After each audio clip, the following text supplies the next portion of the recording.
start. And we welcome those of you joining us after a thrilling finish. Pitt, Cincinnati. We're here on the Plains at Jordan-Hare Stadium where it is packed. Everybody's wearing white today. Cal has come a long way from home. And a real, true road test for the Golden Bears against an improved, much more explosive Auburn team. First play from scrimmage. Just a yard gain for Jarquez Hunter, the all-SEC running back. And they'll fake it to Hunter and then shovel it ahead. The ball up in the air, deflected and picked off by Cal. Into the end zone. Cade Uluave with a defensive touchdown in the first minute. Wow. If you're an Auburn fan, what a nightmare start. You see the look on Hugh Freeze, just completely stunned with what just happened. Peyton Thorne rolling out. Cal did a fantastic job of coverage down the field, nowhere to go with the football, just trying to flip it to his running back, kind of a goofy play. But credit the Cal Golden Bears for a great start. Well, we just heard from the referee. The ruling on the field is a touchdown. The ball was batted up in the air. And the question is, did it hit the turf? I think the Auburn fans watching a replay feel like the ball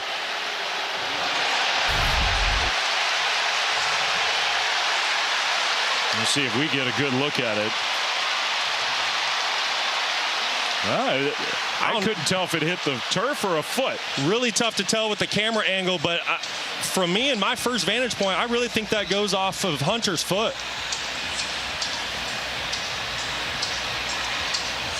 Ball's on the ground. Yeah, it off the bounce, it bounced off the shin after Uluave tipped it, but that definitely hit the grass.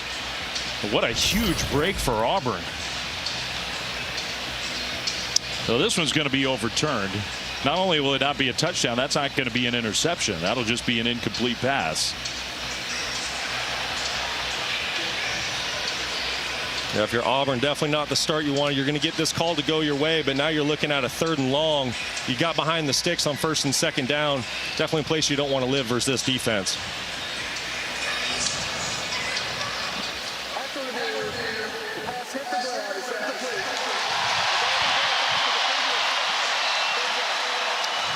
All right, so it'll be 3rd and 9 instead of a pick 6 for Cal, which obviously is a huge swing. Take those points off the board. Auburn keeps the ball 3rd down and long coming up. You know what, though? That football bounces Cal's way a lot often.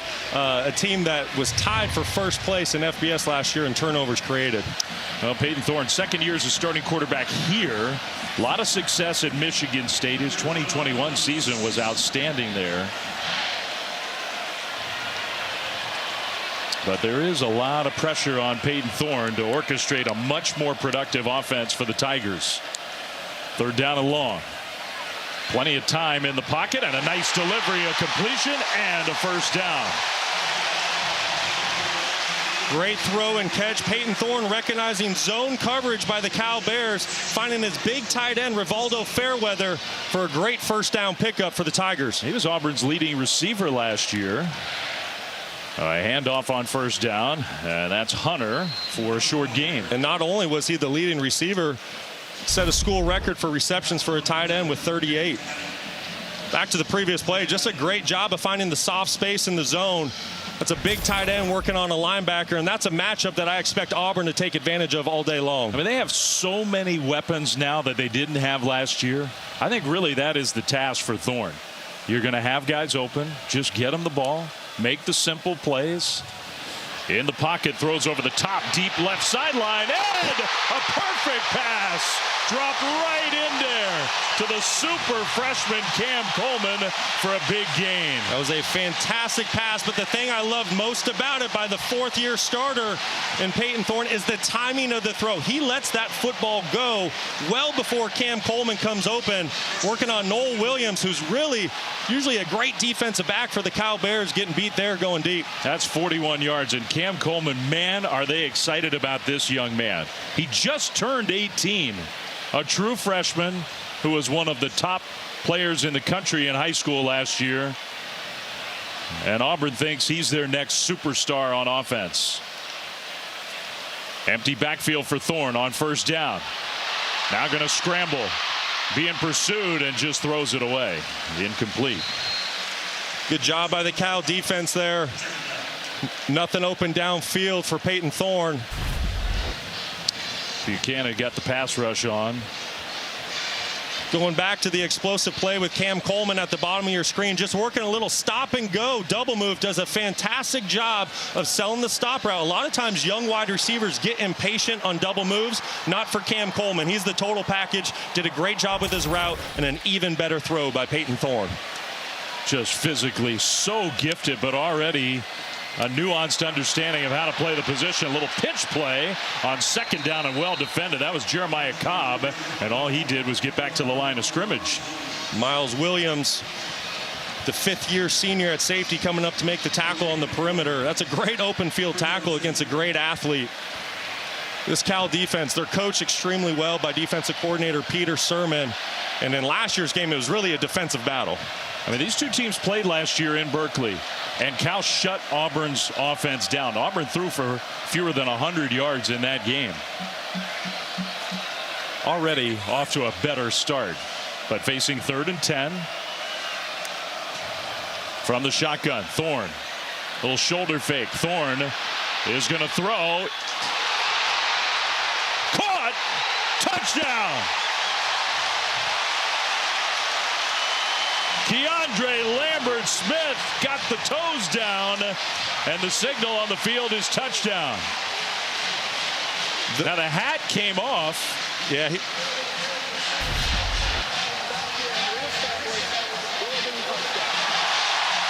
So that's the key to the play. He reestablished himself. If a defender forces you out of bounds at the receiver position, you are allowed to come back into the field of play and catch the football. And it looks clear as day that he did have time to establish himself. What a heads-up play by the Penn State transfer. Wow. A tremendous effort from Keandre Lambert-Smith. So they took a look, and they confirmed that the call was made correctly. So Auburn gets a touchdown on its first drive. The extra point is up and good. If you're Auburn, that's the start you were looking for. You know, everyone wondered after last week's 73-3 win. Great start to the football game.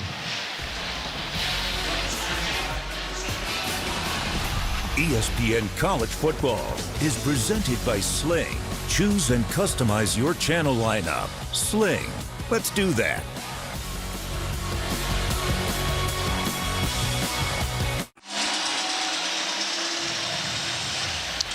Auburn scores a touchdown on their first drive of the game, so Cal getting ready to get the ball for the first time themselves. Bears brought some fans, some cheerleaders.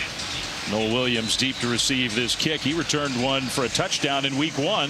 Cal had its own issues in week 1 against UC Davis. There's their head coach in his 8th year in Berkeley, Justin Wilcox, who, by the way, was not thrilled with the call that allowed the touchdown to count. We're going to look at that after this kickoff one more time. It was a close call. Yeah, that'll be a touchback. So the Bears offense comes back on the field, but you can understand why Coach Wilcox had an issue. Absolutely. It's a really tough call, and it's because it's a judgment call. This is a gray area ruling. There's no set definition saying, hey, a receiver needs to be in the field of play for 1 second or 2 seconds to reestablish himself. It's really a judgment call by the official. I understand why Justin Wilcox doesn't like it, because he feels like the receiver was not back into the field of play long enough to be reestablished. It's a good explanation of the gray area in that rule, and you got to give Lambert-Smith a lot of credit. That was a heck of an effort. So now Cal's offense on the field for the first time, and Fernando Mendoza will throw on first down, and the Bears get an immediate first down on the catch by Maven Anderson. That's a great start by the Cal offense, and that's really how they want to play. They want to play in an RPO system where they have the choice to hand the football off or throw it based upon the box count, and then play with some healthy tempo. Cal's beat up already. It's week 2. And on offense, the Bears are missing some key pieces, especially up front. A little slant throw to the tight end into a little small window. And that pass caught. The standout player on offense for the Bears is their tailback, Jaden Ott, for his status, and a little more info on that. Let's welcome in Stormy Bonatoni. Yeah, Dave, there are a lot of questions about whether or not he would be available after going down with a right ankle injury in the 3rd quarter of their opener last week. Head coach Justin Wilcox told me he is medically cleared. You see him on the field giving giving it a go. When I asked if there would be any potential restrictions or pitch count, Wilcox said no, like anybody else. He's going to go until or unless he can't. All right, good stuff, Stormy. It's very important for Cal to have Ott. He gets stuffed on his first carry, a couple yards short of the first down. Brocky's one of the best running backs in the country. No question, and Cal is a different football team when he's in the lineup versus when he's not. We've been fortunate enough to cover Cal now going back last year a couple times, and when Ott was on the field, I tell you what, this offense just ran at a different level of efficiency. So if you're a Cal fan, you're great to see number 1 out there today. Here's the Bears' first third down of the afternoon. Having to deal with all the noise. Mendoza, pocket collapsing, but he dumps it down, and that's Anderson again for another catch, and just enough for the first down. Yeah, working on Kayan Lee, cornerback number 4. Great job by Maven. Just working a little man-to-man mesh concept on the 3rd and short versus man coverage. Great job by Mendoza, seeing number 11 come across the middle of the field wide open. I think in theory, Brock, Cal would like to play some up-tempo. But if you're coming in here already a little beat up, feeling like you may need to shorten the game, I'm not sure how much of that we'll see. High snap, play fake. Mendoza takes a hit, but delivers a perfect back shoulder throw to Jonathan Brady for a big gain. Boy, Eugene Asante came off the edge and laid the wood in the backfield on the running back, hitting Mendoza as he threw the football. But what a great throw under duress and an even better catch on the back shoulder. And they're beat up in the wide receiver room, Callis. So Jonathan Brady, who had 1 catch in week 1 for 25 yards into Auburn territory. Mendoza back to throw again. Now on the move. Fernando Mendoza is going to keep it and get a few, maybe just a couple positive yards. Running would probably not be the strength of his game. No, it's certainly not. He's got some decent straight line speed. He's an athlete, 6'5", 225 pounds, put on 10 pounds of muscle in the offseason. He took some really vicious hits last season. He's a tough guy. He's willing to hang in there late to make the throw, as we just saw a couple plays ago. He's got a great frame. But I want to go back to what you mentioned a second ago. You were talking about playing with tempo. The thing I like about that in an environment like this, it neutralizes a crowd, and against a bigger defensive front, gets them running, gets them tired. So that'll definitely be something to watch today. How much of that Cal uses. Their left guard jumped. And maybe the left tackle. Big 52, Nick Morrow. Morrow making his first career start on the road. Imagine making that first career start in this environment. He's got a tough task today. Former high school tight end and defensive end, now playing left tackle at the collegiate ranks. I mean, we love Flagstaff, Arizona. It's a great little mountain town, but that's where he played his high school ball. He didn't face this in Flagstaff. It's a little different down here on the plains. 2nd and 15. Mendoza has time across the middle, and a nice catch right at the 20. Jonathan Brady again, his 2nd catch already on this drive, gain of 10. Great route by Jonathan Brady, just a little kind of bender to the inside in the slot. Does a tremendous job working on Keontae Scott, one of the better cover corners for the Auburn Tigers.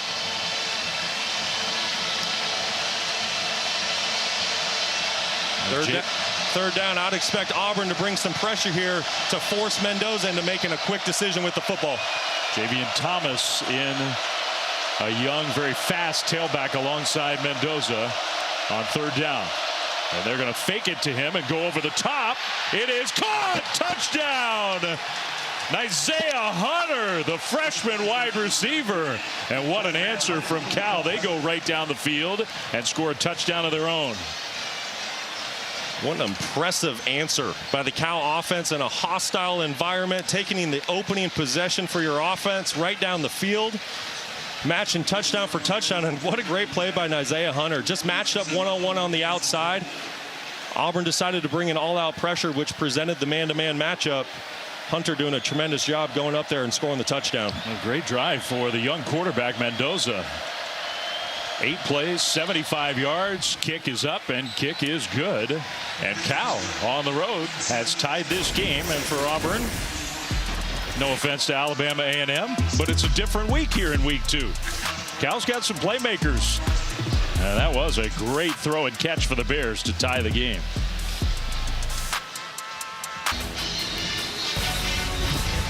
You're watching the SEC on ESPN. And truly one of the great places for college football in the country. Here in Auburn, Alabama, Hugh Freeze, his second year as a head coach here, and big expectations to do what he's done at every stop. Hugh Freeze has a track record at Ole Miss. He got that program turned around. Fourth year, 10 wins, beat Alabama a couple times. Liberty did it even faster. And the question is, can they make the year 1 to year 2 jump here on the Plains? The Auburn fans that we've been around these last couple days definitely think they're gonna. No question. Listen, Hugh Freeze has the formula for quick turnarounds, and he's doing a fantastic job with putting together quality recruiting classes. The building blocks are there for it. Yeah, it's sort of a combo of using some transfers, big-time recruiting, getting his system set, and then counting on that guy, the quarterback, to understand what he wants to do on offense. Yeah, and what a start for Peyton Thorne today. Coming out 3 for 5, 72 yards, already a touchdown. Great opening series for Auburn. And then on the flip side, Fernando Mendoza coming into this environment, 88,000 strong, 6 for 6, absolutely perfect. A couple big third down conversions, and then sealed the drive with a touchdown pass. Great start for the quarterbacks today. So the Auburn offense on the field for the second time, starting from their own 25, and a handoff straight ahead. A helmet came flying off and a penalty flag was thrown. A nice gain. We'll see what the penalty is. Xavier Carlton's helmet came off. It might have been ripped off. Personal foul, hands to the face, offense, number 52.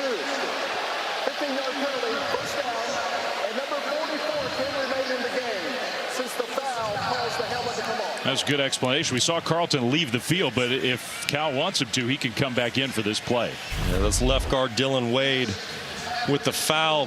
Played left tackle last season for Auburn. Started every game out there on the left side. Moved inside, more of a natural fit. You're going to see just gets his hands a little bit high late in the play.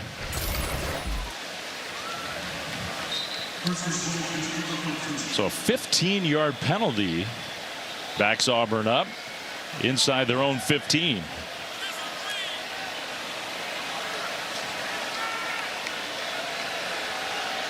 And officially 12 yards of penalty from where that foul was committed.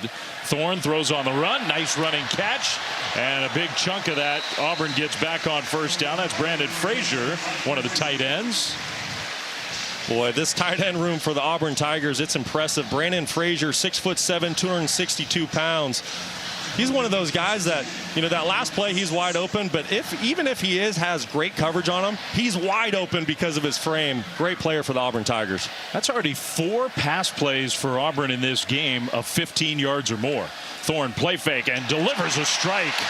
A little slant coming in toward the middle, and that's Lambert Smith with the catch of the first down. Well, listen, Hugh Freeze hasn't shied away from it. He said last year we didn't have the talent we needed to be explosive. He went out, got that talent this year. Peyton Thorne throwing another great strike right over the middle to his Penn State transfer, Keandre Lambert Smith. I wonder if in the history of college football, one position group has gotten more of an influx in talent from one year to another than this wide receiver group at Auburn from last year to this year. It's certainly in the argument.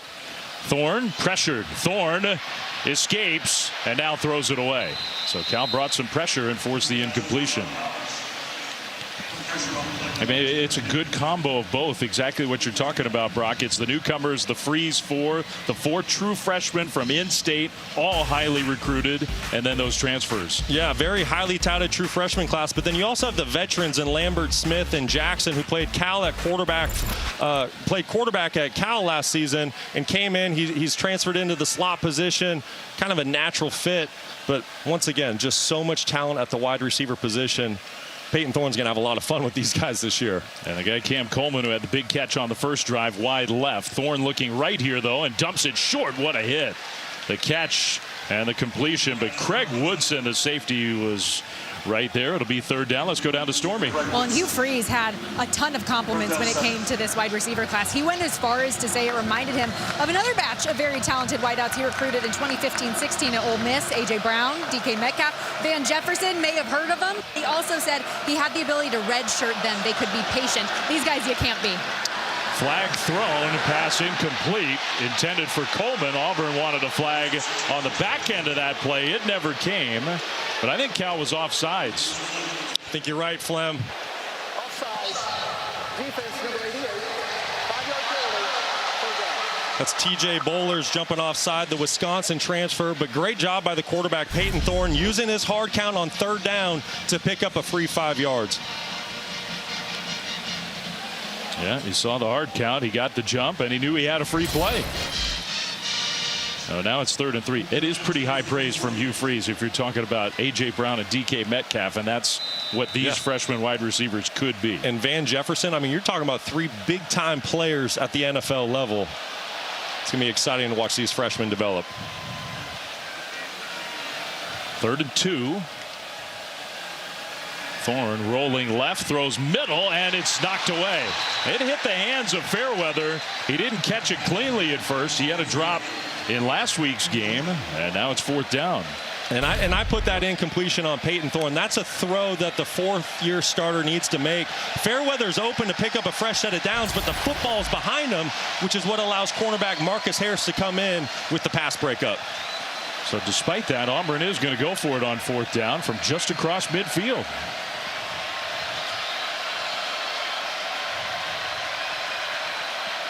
Tight end Frazier came in motion. We'll see if Thorne tries to draw Cal offsides again. Play clock winding down to 2, down to 1, and they will not run a play. They'll take a timeout. I like trying to get Cal to jump offside, but let's not burn a timeout to do that. Nevertheless, 7-7 here at Jordan-Hare.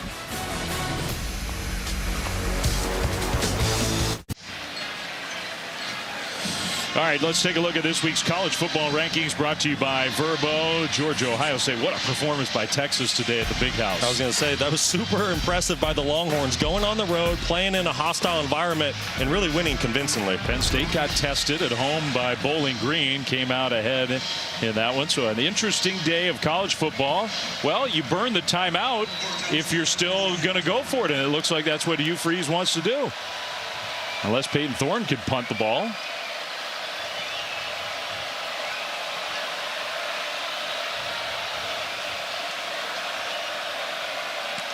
They snap it, and they are going for it. Thorne over the top, trying to find Coleman, incomplete. Really good coverage from Marcus Harris. So after all that, Auburn goes for it and doesn't get it. That was fantastic coverage by the 5th-year senior Marcus Harris, coming over from Idaho. Really playing a good game early on, and you know, I like the confidence that Hugh Freeze is trying to instill into his offense. Hey, I believe in you guys. Let's go pick up this 1st down at midfield. But early in a football game, especially against a quality opponent, I'm a big fan of playing the field position game and play the long game. That's a big stop for Cal because they get the ball just short of midfield now. Marcus Harris is a good player. We're going to be talking more about him.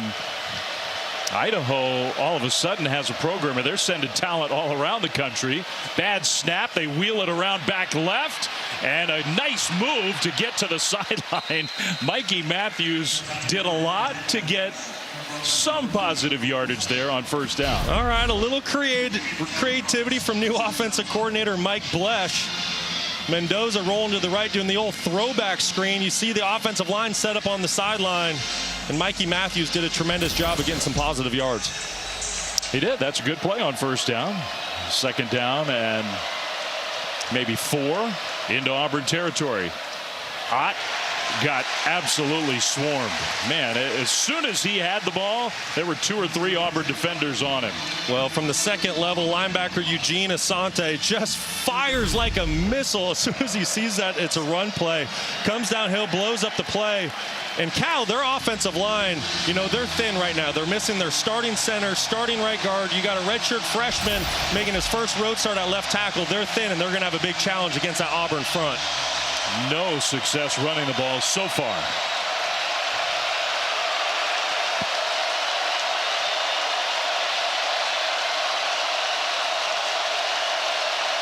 Mendoza takes a snap from the pocket. Mendoza is going to run. Mendoza got away from the first would-be tackler, and he got enough to get the 1st down. Talk about an athlete. Fernando Mendoza making it happen on 3rd down for his football team. I love the patience in the pocket. Nothing open downfield. Credit Auburn with the coverage. But Mendoza makes him pay with his legs, picks up a fresh set of downs. I mean, that was Keyron Crawford, one of their better pass rushers that he got away from. So tell the play-by-play guy, I can run. That was a big conversion. So now play clock winding down, and everybody's pointing at each other. They're going to talk it over. I think Cal's saying Auburn either barked out something or tried to draw Cal offsides. We've seen more of an emphasis from officials around college football. No question. They're looking for disconcerting signals every game, whether it's a clap, a noise by the defensive front, anything that triggers. Yep. Start. Offense. Number 10. 5-yard penalty. First down. Now that's the tight end, Corey Dyches. Yeah, Justin Wilcox is wanting an explanation. Got to wonder if Auburn said something to make Corey Dyches jump off sides the way he did. It's a very abnormal start to a play. Well, 1st and 15. The penalty was against Cal. Ott gets the handoff, and again, there's just nowhere to run. It's pretty clear, isn't it, what Auburn's game plan is on defense? Oh, it is. No question. And this is what Auburn wanted to be able to do. They wanted to be able to stop the run game with just their front four. You know, they want to be able to cover out with their linebackers and stop the RPO game. And right now, that Auburn front four, they're doing a fantastic job. Big number 15, Keldrick Falk, there on that last play in the backfield. I'll tell you what, he's someone to reckon with at 6'6", 288 pounds. I mean, they don't have those two offensive linemen. They also have Braden Miller, one of their top backups at left guard, missing a couple top wide receivers. Mendoza steps up and throws and whistled one in there for a nice gain, just short of the 30 and just short of a first down. Mendoza doing a great job in the pocket. When the pocket breaks down, he does what all great quarterbacks do. They climb vertically up the pocket. They keep their eyes down the field. And he was able to find his wide receiver in the open, voided zone. 7 for 7 to start this game on the road for Fernando Mendoza.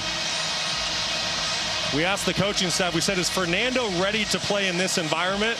And they said to us, they go, if there's any quarterback, it's Fernando. And by the way, there's something that's going on. It's not just on our folks with the graphics. The official stats are all messed up. It's not 1st and 10. It's 3rd down and a yard or 2. They're entering these plays in incorrectly. A handoff, and Cal on the ground will get the first down with Javian Thomas. Now it's 1st and 10. That's a huge pickup for Cal. And don't forget, they started this drive with a short field because Hugh Freeze elected to go for it on 4th down. The Cal Bears had a great job on the stop. And now Fernando Mendoza is putting together a very quality drive. And I think exactly what Cal wants to do today. You love the option of quick tempo. Yep. But they on the road already a little beat up. They would like to shorten this game. They're working the clock.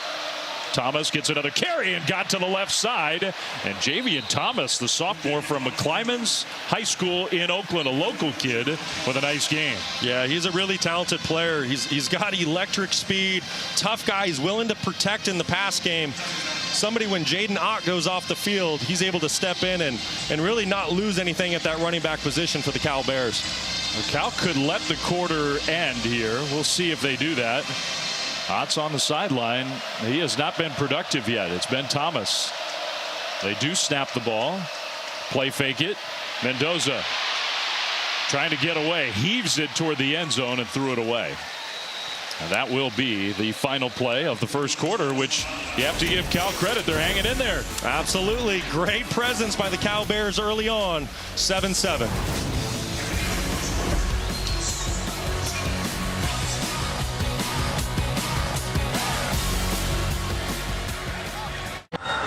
Coach Wilcox, you know that this crowd is going to be pumping here on 3rd down. What do you need to see from your quarterback?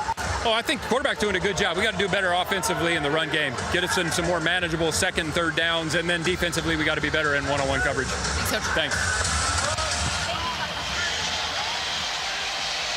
Thanks. Justin Wilcox has to be happy overall with how his team is playing here in a very tough environment. First play of the second quarter is a 3rd and a long 3. Mendoza takes the snap. Mendoza still looking downfield, and he delivers it. Another catch for Jonathan Brady, and another Cal first down, a gain of 14. What a great play by Fernando Mendoza. 3rd down, big-time pickup. Pocket breaks down. Cal's just trying to run a little mesh, kind of man-to-man beater. Mendoza has to get outside the pocket, shows off his athleticism once again, and Brady making the big-time catch for the fresh set of downs for the Golden Bears. Cal may have found a new playmaker. Transfer from New Mexico State, Jonathan Brady, he's got 4 catches already. The snap, Mendoza was not expecting it. He handed it off, and Thomas wasn't expecting it. And that play went backwards. Cal's lucky they didn't turn it over. Yeah, a little bit of miscommunication between center Swinney and Fernando Mendoza. Swinney not normally playing center. Once again, we have a backup in there for Will McDonald. Great job by Fernando, though, handling the snap and not making a bad play worse. Really, in a lot of ways, it's their 3rd string center, because Matthew Wyckoff can play center, and he's limited today. 2nd down, and it is 2nd and goal to go from a long way out. Mendoza toward that sideline, and a gang tackle. Positive gain, but not much, maybe 3 or 4 yards. It's going to be 3rd and goal from outside the 10. It's the Maryland transfer, Corey Dyches, listed at a tight end, but really kind of this hybrid tight end, wide receiver, extremely athletic. And he poses a big-time mismatch for linebackers and safeties, somebody that I expect to have a big game today for Cal. How about the Bears? 5 for 5 so far today on 3rd down. It's superb. In this environment, I mean, you hear how loud this place is at home, 88,000 strong. Very impressive by the young signal caller and the rest of his offense. 4 receivers, and Justin Wilcox runs out on the field and calls a timeout. So he did not like the look of that one at the start. So Cal will use its first timeout of this first half with the big play coming up, 3rd and goal from just outside the 10. You heard Justin Brock say he's very pleased with the way Fernando Mendoza is playing so far. Absolutely, and he said he'd be ready to go, and he wasn't lying. 10 for 10, 111 yards, and already a touchdown. But the thing that really jumps out to me is how clutch and impressive he's been on 3rd down. When he needs a fresh set of down for his team, he's able to find the open target. He's been picking apart the Auburn zone. Auburn's going to have to find a way to get him uncomfortable, whether it's bringing pressure, whether it's simulating pressure, maybe changing the pitcher after the snap, pre to post snap, because right now Mendoza is in complete control. He is an amazing story. It was only a couple of years ago he was committed to play football at Yale, and Cal had a decommitment very late in the process. They watched him throw. They said, you can come to Cal. And now he's the starter, basically unrecruited by any sort of power program out of high school. Auburn showing pressure off the edge. They just rushed 3, though, and Cal, I think, moved.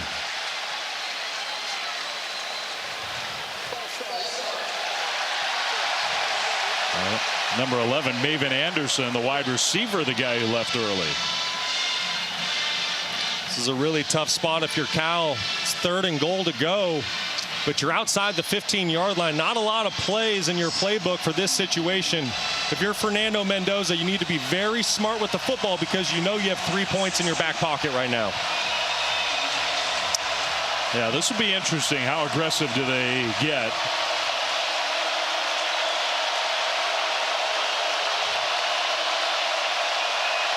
Third and goal. They'll throw a quick hitter. Anderson catches, and he lunged, but he was out of bounds at about the 7.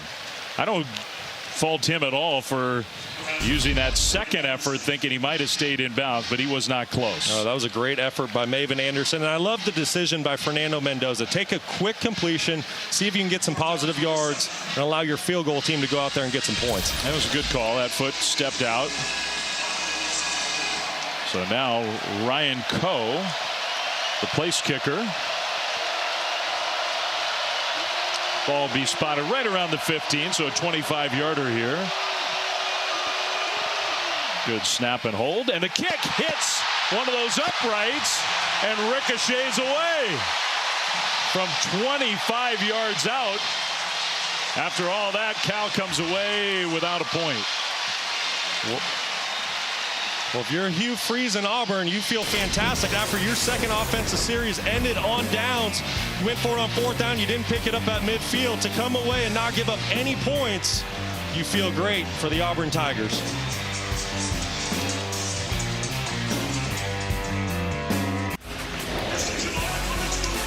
Welcome back to ESPN College Football, presented by Sling. After Cal took more than 7 minutes off the clock, they miss a 25-yard field goal. Auburn gets the ball back, and the first play tipped up in the air. Noah Williams with the interception. So Cal comes up with a turnover on the very first play. Cam Coleman, the freshman receiver, he got at least a hand on it, knocked up in the air, and there was Williams. What a great heads-up play by Noel Williams there for the turnover. But Cam Coleman, the highly touted true freshman, some say the best wide receiver in last year's class. He's known to have sure hands.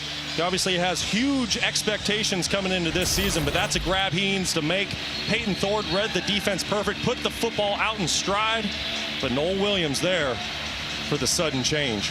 Well, talk about the roller coaster for Cal. You have this drive, you take all this clock off, you get into short field goal position, you clang one off the upright, and you're thinking, how do we come away with no points on that? And the very next play, you get the ball right back. It's a little reminiscent of last year's game. You felt like that game, both teams had so many missed opportunities, and here already you see a missed field goal and a turnover backed up. It's so true. Last year, Auburn turned it over 4 times at Cal, and Cal missed 3 field goals in their 4-point loss.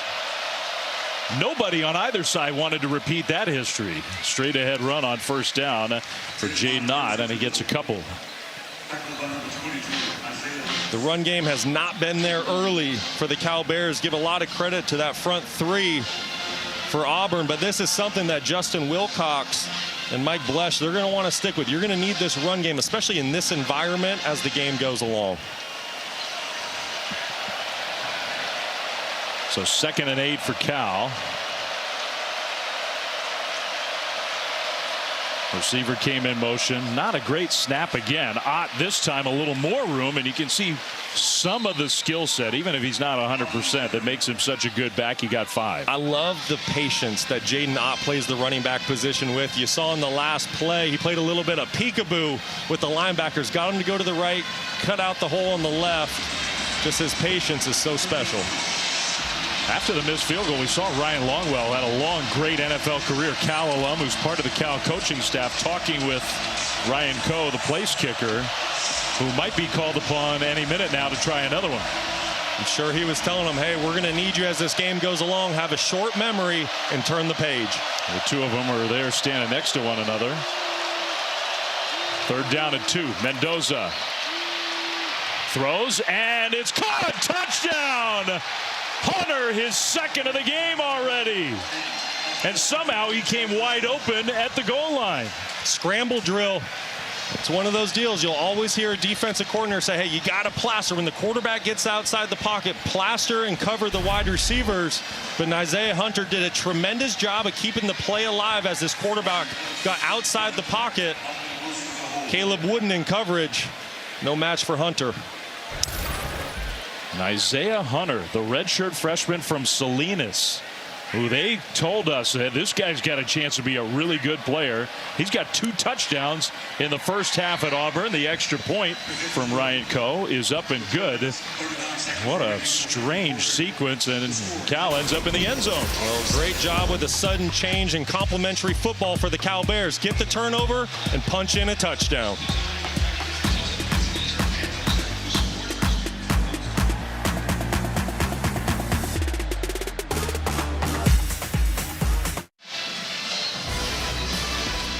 Well, coming up later tonight, another SEC, ACC matchup. I know it's kind of weird when Cal's involved, but yeah, they're in the ACC. It's number 14 Tennessee, number 24 NC State, 7:30 Eastern, 4:30 Pacific on ABC.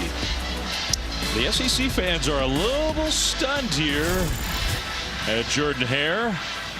Not too worried yet, it doesn't look like, but their team is down 14-7. Their offense, Brock, has run one play in the last 9 minutes of game action. And that one play was an interception. And the Cal quarterback, Fernando Mendoza, is having an amazing first half. Just an absolutely fantastic first half here in a very hostile environment on the road. So the touchback, Auburn's offense, they need, not only do they need something positive, they just need to have the ball for more than a few seconds. You're exactly right. They just need to stay ahead of the sticks. They need positive plays on first and second down, being third and manageable. And you got to keep that offensive unit out there to string together a drive.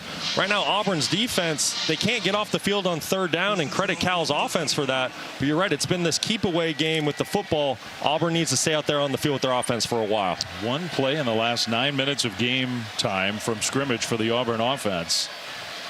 So 1st and 10 for the 25. And a handoff. Hunter, right side, got dropped for a loss. Well, neither team's really running the ball effectively. Jarquez Hunter, preseason first team All-SEC running back, but Nate Burrell just swallowed him up. There's just no air in the front right now. That front five for Auburn, they're not creating any space for the running backs. Give a lot of credit to that big defensive front for Cal. Cal does have some talent on the defensive line. 2nd and 11. Play fake. Thorne going deep. Thorne incomplete. Trying to hit Robert Lewis. Auburn fans thought there was contact, but coverage once again. Marcus Harris. Yeah, that's Jair Smith in coverage. Might have got away with a late little tug. I don't think the officials saw it. Great play by the redshirt junior out of Charlotte. So Harris and Smith were both there, but you're right, that was Smith who was in the coverage. And yeah, just got his hand right on Robert Lewis's arm and slowed him down just a step. I think that was a great throw by Peyton Thorne, possibly a missed call by the officials. This becomes a big play in this game. 3rd and 11. Pressure came. Thorne is going to try to run for it, and that's not going to work. He gets tackled at the 31. Craig Woodson, I think he read that beautifully from his safety spot, and it's 4th down. Yeah, that was great hustle by safety Craig Woodson and defensive tackle Nate Burrell to finish the play. See defensive coordinator Peter Sermon all fired up for his defense, getting off the field once again, and that's exactly what could not happen for Auburn's offense. Craig Woodson coming out of the middle of the field, forcing Peyton Thorne to cut back, and the big number 98's there to clean up the play. Good point by you. Woodson had a long way to go to get there and make that play. So Auburn's going to punt. Oscar Chapman angles that one way deep. The fair catch inside the 15. So it was a good punt, but the Cal defense comes up with another stop, and they'll have the ball when we come back.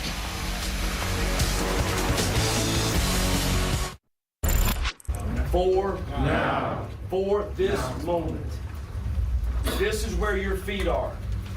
And this is where you should be all in at. You get to represent one of the greatest fan bases in all of America. And it should be done with tremendous passion today. Well, that was pregame in the Auburn locker room with their head coach Hugh Freeze. Those 88,000 fans are feeling a little more nervous right now. Cal's going to throw the ball on 1st down on a little dump down to the tight end, Jack Andrews, who is a good player for a positive gain on 1st down. Yeah, fantastic player for the Cal Bears. Someone who played a lot as a redshirt freshman a season ago. Very seasoned, good, big physical guy.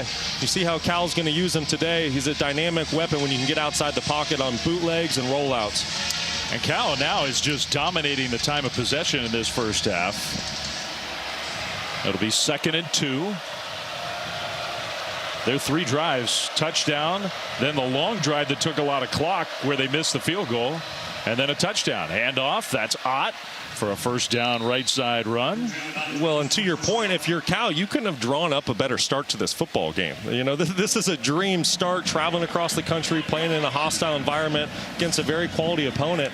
It's really been all things Cal, except for Auburn had a successful first drive, and it really is the time of possession. Auburn's defense cannot get off the field, but credit Cal for converting on 3rd down.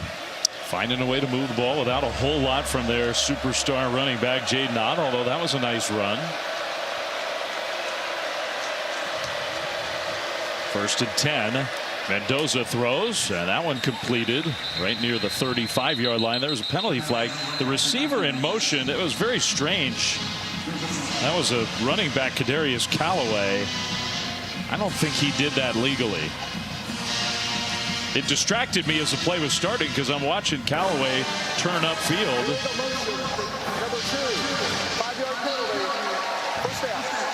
Yeah, just the timing was messed up on that one. Started shaving some ground going up the field. You'll look at the top of your screen, number 2 going in motion. Callaway can't get going vertically until that football snapped. Yeah. So that negates the first down catch.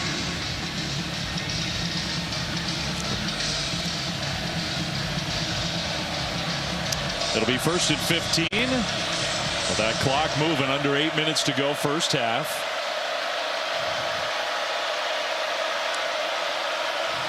Play fake. Mendoza throws, and a nice catch.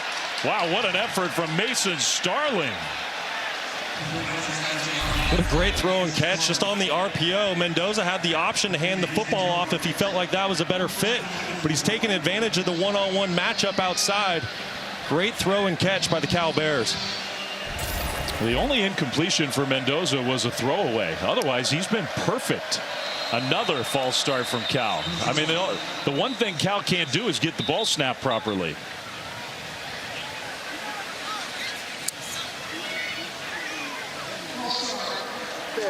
Number 78, 5-yard penalty.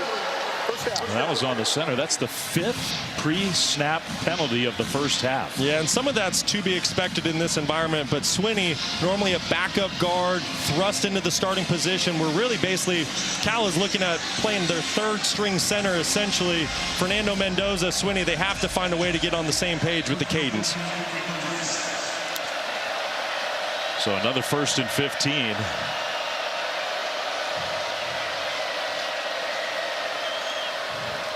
Throw to the outside, and a broken tackle. That is at number 9, Mason Starling again, and he got 15 yards and a Cal first down. What a great play by Starling, making a move out in space, picking up positive yards for Cal.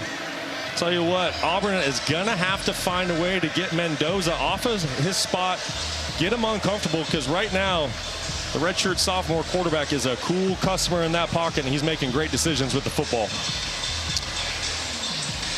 14-7 Bears lead, missing some of their top offensive players.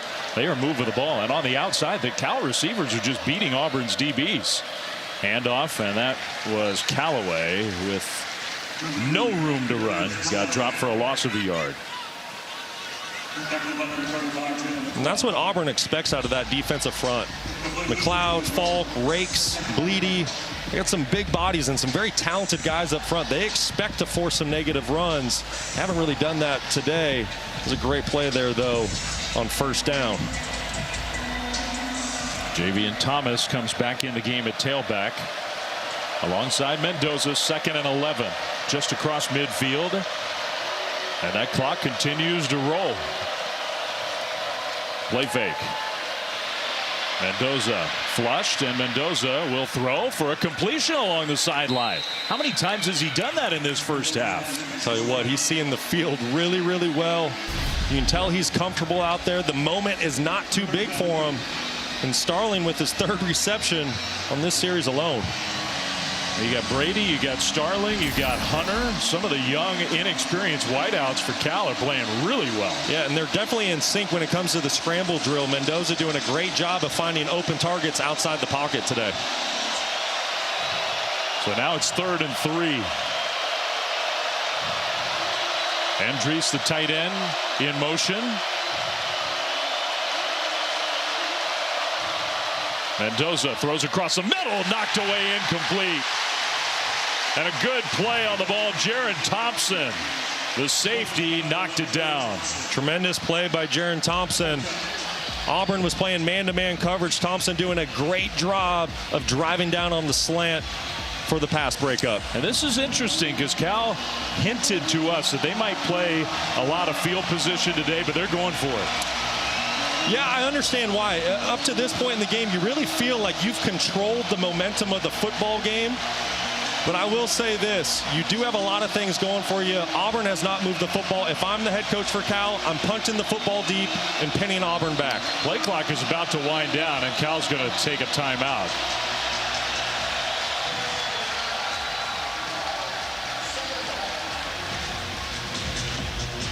Let's check in studio for an update.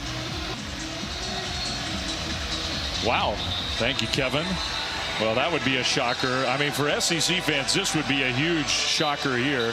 Cal's played well, and it looks to me, Brock, like they've changed their minds after that timeout. Yeah, and I think this is a really good decision by Justin Wilcox. So many things have gone right for your football team in the first half. Don't forget, you start the second half with receiving the opening kickoff, so you're going to get the ball right back, pin Auburn deep, and make them drive the length of the field to go get points before half. They do not want to return here. Keontae Scott, one of the better punt returners in the country. So Lachlan Wilson, the punter, his job is to not let him return one.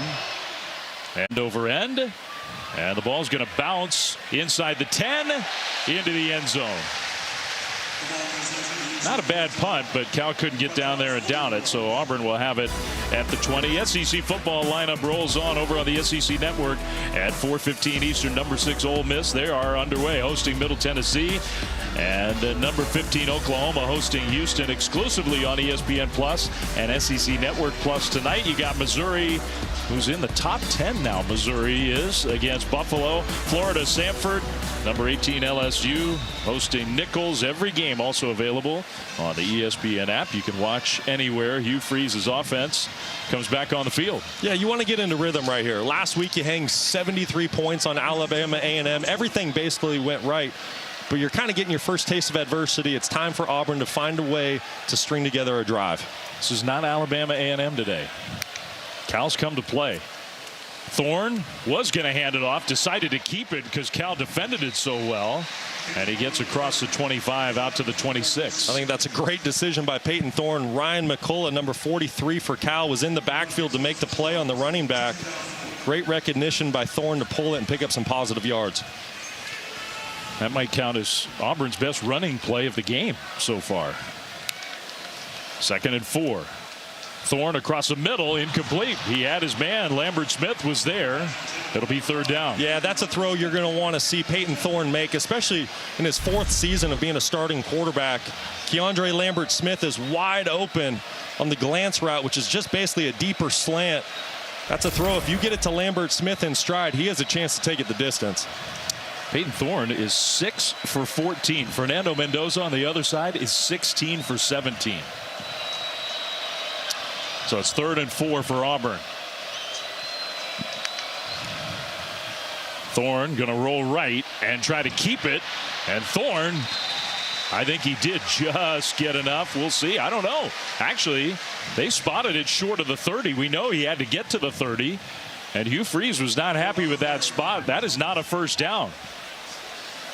It's 4th and a half a yard. Yeah, and Thorne's shocked. He's got 2 palms up saying, what do you mean I'm short? He thought he was at the line to gain. He was spotted a half a yard short. And Auburn's going to send the punt team out there. I couldn't tell from that replay. It's really close. I mean, where was the ball when he kind of had the ball back instead of forward? Yeah, where's the football when he first steps out of bounds? Really tough to see with those angles. Hugh Freeze not pleased. And a penalty flag thrown because Auburn wasn't ready to punt. They committed delay of game. That'll move them 5 yards backwards. I mean, I know why Hugh is unhappy with that spot. It was questionable. Yeah, and I don't think he blames his quarterback. Peyton Thorne's the ultimate competitor, tough guy. If he would have thought it was going to be that close, you know, he would have stuck his foot in the ground, lowered his shoulder, and picked up a fresh set. Instead, Cal, with 3:29 on the clock, is going to get the ball back. You mentioned how they get the ball at the start of the second half. A shorter punt this time, much shorter. Fair catch made across the 35. Decent field position for the Cal offense. before Cal gets the ball. NFL back tomorrow. Kick off your Week 1 NFL Sunday with the Countdown Crew at 10 a.m. Eastern on ESPN and the app. And then on Monday night, the 55th season of Monday Night Football gets underway. And what a matchup it is. The Jets going on the road to take on the 49ers. 8 Eastern on ESPN, ABC, ESPN Deportes, ESPN Plus. You got Peyton and Eli on ESPN2. SVP and the Monday Night Countdown Crew. We'll get it started at 6 Eastern, and Aaron Rodgers healthy and ready to go. One of the all-time greats at Cal. Though the numbers really don't do it justice how unbelievably great of a college quarterback he was. Just a fantastic player. You think New York Jets fans are excited to get this season started the way last season started? But yeah, Aaron Rodgers at Cal, just an unbelievable career. Lit up the skies on the West Coast and a ton of fun to watch. Marshawn Lynch, his teammate, the game he played at the Coliseum at USC against one of the great SC teams was just an all-time performance. A little check down to the tight end, Endries, who gets wrestled out of bounds. The clock will keep moving on first down for Cal. So big picture here, Brock. Ideally for the Bears, they end the half with the ball and get the ball to start the second half. This is an extremely critical drive for both teams. You just hit the nail on the head. If Cal's able to find a way to drive down, go get some points, and then to get the ball to start the third quarter, that's huge. Auburn realizes that they need to get a stop here. Fernando Mendoza's acting like Aaron Rodgers in that game at the Coliseum today with how on point he's been. Cal will hand it off to Ott on second down and short, but he did not get there. Jaden Ott's had a hard time getting anything going on the ground. There's just nowhere to go. There's just no holes. There's no open lanes. Credit Auburn doing a great job with those big three bodies right in the middle of the defensive line, and then you're getting some edge presence as well.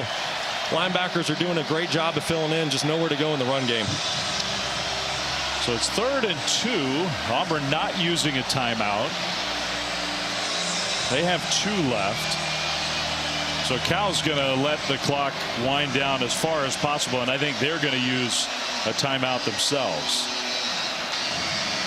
They're going to let it go to the 2-minute warning. That's true. They don't have to. The 2-minute timeout in college football. Cal has it. A big 3rd down when we come back. Kevin Connors in studio. Coming up on the Principal Halftime Report. Much more on a statement win today by Texas in the Big House. Quinn Ewers was spectacular. Plus, a thriller in Stillwater between Arkansas and Oklahoma State game that needed double overtime. And Notre Dame playing come-from-behind football right now. All coming up when you join Trevor Maddich and me on the Principal Halftime Report. Flim. All right, thanks, Kevin. We'll look forward to that. Out of the 2-minute timeout, Cal's going to get to the line quickly, play fake it, throw it to the tight end, and convert the first down. You can't do it any better than that. Love the play call by Mike Blesh. The old leg pass. You see a lot of NFL teams run this in 3rd and short moments. You're just getting your quarterback. You're selling run downhill. You get the linebackers to just settle and hesitate for a half a second, which is what allows the tight end Endries to outflank the backers. K.N. Lee, one of the top defensive backs for Auburn, is down and hurting after that play. I mean, that's a huge conversion. Now Auburn's got the 2 timeouts, but Cal, you can't guarantee you're going to end this half with the ball, but you can come pretty close. That was huge. And you silence this crowd. I mean, you heard how loud this crowd was on 3rd down. They're trying to get behind their team. And credit the Cal Bears. They just keep picking up first down after first down. They've been fantastic in 3rd down scenarios. 7 for 9 on the day. 7 for 9 on 3rd down on the road. That is amazing. So K.N. Lee will get up and leave the field. Yeah, and don't forget, coming into this game, Cal was kind of in a quarterback battle. I think they found their guy. I do too. Let's go down to Stormy. Yeah, and with that, offensive coordinator Mike Blesh told us between Fernando Mendoza and Chandler Rogers, he was waiting for somebody to step up and make a statement through one half of football. I think a statement has certainly been made. And Mendoza coming off the sideline, I feel like every time after an offensive drive, he showed composure, poise, leadership, all of the things that you're looking for in your QB1. Well, his teammates think he's going to be president of the United States someday, so. Nicknamed the mayor for a reason. Yeah, mayor might be aiming a little low. Got to start somewhere. 1st and 10. Mendoza will check it down to his running back out in the open, and what a hit delivered by Javian Thomas, who's only 190 pounds. You wouldn't know it from the finish of that catch and run. Well, the coaching staff said this kid is physical and tough, and he put that on display, lowering his shoulder and picking up some positive yards. So now Cal's willing to go a little quicker tempo. 1.5 minutes to go. And they're on Auburn's side of the field. Mendoza is going to be hit from behind and go down. Keldrick Falk. Auburn finally gets to the quarterback. Yeah, that's a coverage sack there. Auburn did a great job in coverage. I didn't love the formation by Cal. They put 3 wide receivers to the boundary. The spacing wasn't great. Mendoza had nowhere to go with the football. But credit big number 15 for working the edge. And that's one of those deals where Mendoza has to have that internal clock and realize, hey, I got to get rid of this football because the big guys are coming after me. Timeout taken, and I believe it's Auburn who took that timeout. Their second of the first half. Well, it's 3rd and 7 coming up. 1 minute and 9 seconds on the clock. 3rd down's really been the difference in the game. When you look at Cal, 7 for 9 at this point, the question is, can Auburn get off the field right now and give their offense a chance to go get some points before half? So a big play coming up for the Auburn defense. Look, this is an Auburn program that's got so much proud tradition. But the last time they won the SEC was back in 2013. We remember the national championship in 2010. They haven't won a bowl game since 2018. They haven't had a winning season since that abbreviated COVID year, which around here is just, that's unacceptable. Yeah, the success has not been there for the Auburn Tigers, and this is a fan base that expects to compete for national titles. So 3rd and 7. Mendoza, pressure comes, and he takes another big hit. Falk gets to him again. And Mendoza's slow to get up. Man, he got popped and did well just to hang on to the ball. That is a monster hit by Keldrick Falk, 6'6", 288 pounds. Just a sophomore. Great defensive strategy here by Auburn. Just overloading the right side of the offensive line by Cal. Cal not able to slide out, and that's what allows Keldrick Falk to come scot-free and lay a huge hit on Mendoza. And you said it, Flem, credit Mendoza for holding on to that football because, boy, that's a monster hit in the backfield. So now Cal's going to have to punt the ball with 1 minute and 6 seconds to go in the half. So the Auburn defense, that was their best 2-play sequence of the half by far. It's exactly what they needed. And there's plenty of time to go get points if you're Auburn. And for Peyton Thorne, it's time, right? There's been some open receivers today for Auburn that he's missed. He had a phenomenal game last week. He's coming into this ball game with high expectations. I know this fan base has it. His coaching staff has it for him. It's time for him to put together a drive and go get some points before half. So Scott, the return man. Lachlan Wilson, the punter for Cal. That one might be returnable. We'll see. Scott catches and then drops it and has to fall on the ball. Wow, that would have been a total disaster. But Scott avoids the turnover. So the ball's at the 12. Well, Peyton Thorne, 2021, it was such a brilliant year for him. 22 at Michigan State, not quite as good, still good. Last season, he did not have a lot of help on this Auburn offense. And that's really the key to last season. When you talk to the coaching staff this week, they knew that they needed to improve at the skill position. They went out, whether it was via high school or the portal, they retooled the wide receiver room, and Peyton Thorne has plenty of weapons at his disposal this season. So let's see what Auburn can do with 1 minute to go in the half. The throw out to the right sideline. Catch and out of bounds. That'll stop the clock. Not a big gain. The tight end Fairweather, who had the game-winning catch in Berkeley in the final moments of last year's matchup. Good start to the drive for Auburn. You always want to find a positive play on first down. Peyton Thorne doing a great job of taking what the defense presented in their soft zone coverage. On 2nd down and 3. Thorne now going backwards, and a penalty flag thrown. Thorne will dump it out of bounds. That's going to be a hold against Auburn.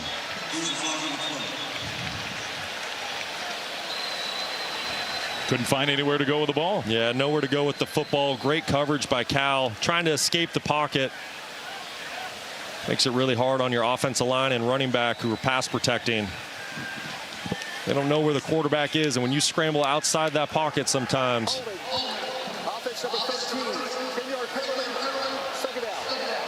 So now if you're Hugh Freeze, your strategy might change. You got 44 seconds and you're inside the 10. Cal does have a timeout just in case Justin Wilcox gets another negative play. Yeah, if I'm Auburn here, I think you got to lick your wounds and go into halftime. Put this football on the ground, hand it off to your running back, get that clock rolling, and get to halftime and make some adjustments. We might hear some cranky Auburn fans if that happens that way. We'll see. Second down and long. And they do hand the ball off straight ahead, and a nice game. Really nice game. Well, somehow Cal didn't expect what I think you and I expected. Hunter gets outside the 35, and now after that 27-yard pickup, Auburn's going to go quick. That was a fantastic job by the right side of the offensive line between Chambers and Wright, opening up a huge hole for Hunter. So now they'll throw the ball on first down. Thorne gets away. Thorne is trying to get to the sidelines. He does. That stops the clock with 25 seconds to go. They have a field goal kicker with a monster leg, a true freshman kicker. Made a 63-yarder in the spring game. So they have a chance maybe to get the ball across midfield and try a long field goal. There's Towns Magoo. 25 seconds, no timeouts. You got to find a way to push the ball down the field. And if you pick up a first down, the clock will stop. Got to run up there and spike the football. All the experience of Thorne, you would figure this would be one of his strengths, is managing situations like this. It'll get flushed again. Thorne out into the open. Thorne into Cal territory, goes into a slide. He started that slide at about the 42. So let's see if they can get it spiked with 18 seconds on the clock. They do. Nope, they haven't yet. Now the clock rolls. They fumbled. Thorne, I thought he dropped the ball. I thought he did too. A penalty flag thrown. 2 penalty flags thrown. Man, that was not handled very well. No, the Auburn players are upset because the official moved the football back right when they were getting ready to snap the football. The Tigers lost a couple seconds. They lost time, and then that snap was not real clean. The quarterback picked up the ball after it hit the ground and then spiked it. That's intentional grounding by the quarterback. That's the last thing. It's also qualifies for a 10-second penalty.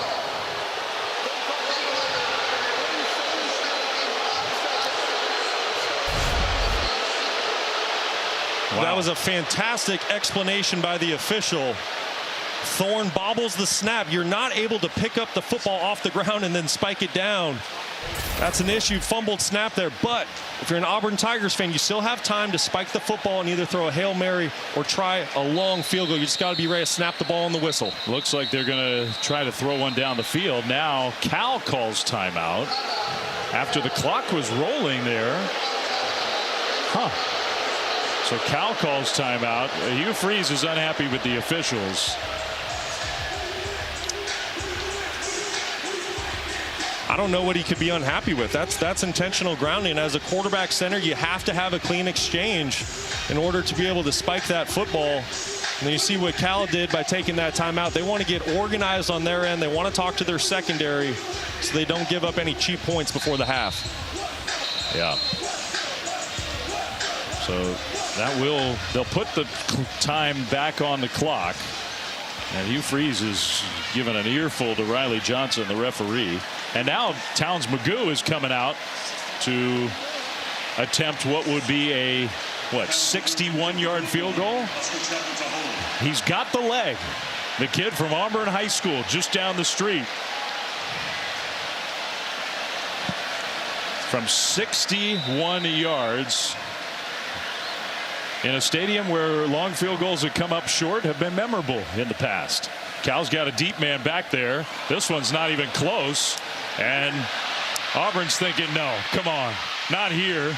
Cal bringing it back, and it'll just be a return out to the 35. That's how the first half will come to an end. And Justin Wilcox has to be thrilled with the way that Cal played. Absolutely. It's a dream first half for the Cal Bears traveling across the country. Kevin Connors, Trevor Maddich, ready for our halftime show. You're watching the SEC on ESPN. And welcome back to ESPN College Football, presented by Sling, where things are a little nervous around Toomer's Corner here in Auburn. This big crowd has to be a little stunned with the way Cal played in the first half. The Golden Bears have a 7-point lead as we start the second half, and their quarterback, the redshirt sophomore Fernando Mendoza, almost unrecruited out of high school, had the half of his life. Man, did he play well for the Golden Bears. 2 touchdown passes to a freshman wideout. And Fernando Mendoza wasn't quite perfect, but almost was. The Golden Bears are going to have the ball after a touchback to start this second half. So Dave Fleming, Brock Osweiler back here in Auburn. Brock, how well did Fernando Mendoza play? Well, put it this way. I don't remember a first half performance like what we saw out of Fernando in a very, very long time. I mean, he was nearly flawless. 19 of 21, 205 yards, and 2 touchdowns to go along with it. And don't forget the environment that he's playing in today at Jordan-Hare Stadium. I mean, this place has been rocking, and he's been the coolest customer in the entire place. Nothing has got to Fernando Mendoza in the first half of football. Auburn finally found a way to get a little pass rush going at the end of the half. We'll see if that can continue here. Cal will run the ball on the first play of the second half, and Ott just gets tossed down for no gain. I mean, the numbers are so good. 19 of 21, over 200 yards, 2 touchdowns, best completion percentage and a half by a Cal quarterback in at least 2 decades. I think that says everything, because you're talking about a couple first-round quarterbacks, Jared Goff, Aaron Rodgers. I mean, they've had some guys come out of Cal, and for Fernando Mendoza to play the way he did in that first half, I can't wait to see if he keeps it up in the second. Now you feel like for Auburn's defense, it's a big sequence here. Mendoza is going to roll right and throw, and that one in traffic was completed. Man, he had to fit that one in. And Isaiah Hunter, who has the 2 touchdown catches that time, just short of a first down. It'll be 3rd and 1. Yeah, the redshirt freshman Isaiah Hunter is having a fantastic ball game. Somebody the coaching staff really spoke highly about coming into this football game, and he showed why. They did a quick snap on one of these plays, break the huddle quickly, and then get to the line and snap it. They're not going to do that here. On 3rd and 1, Mendoza's in the shotgun. Handoff straight ahead, and that's just enough. Jaden Ott for a Cal first down. Let's go down to Stormy. Hold off. There is a penalty flag. Nope. I don't think so. Go ahead, Stormy. Head coach Justin Cox at the break, and he was just as complimentary as you guys were about Fernando Mendoza. He was talking about the poise that he showed, especially on some of those pre-snap issues, botch snaps that they had. Said he handled it exactly like he would like. Just hoping to get him a little bit of run support this half. Meanwhile, Auburn head coach Hugh Freeze said what frustrated him most was wide open receivers getting missed in their base offense. He said there were a couple of slants, should be a pitch and catch. One's picked, one's just a bad throw. Got to clean it up.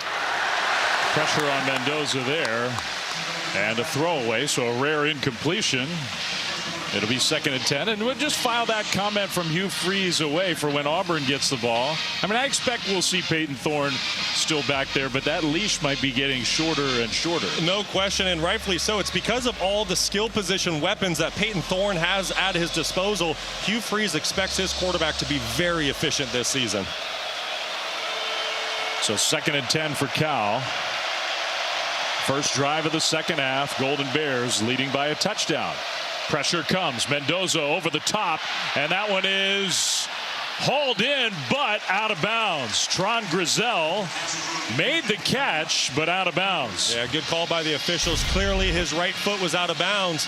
Auburn kind of living by a double-edged sword, bringing pressure up the middle from the linebacker position. Jaron Thompson does a great job in coverage, but when you bring that pressure and you play man-to-man outside, Mendoza's had a lot of success pushing the football down the field today. Auburn's defense has already forced more incompletions, or as many incompletions as they did the entire first half. 3rd and 10. Pressure.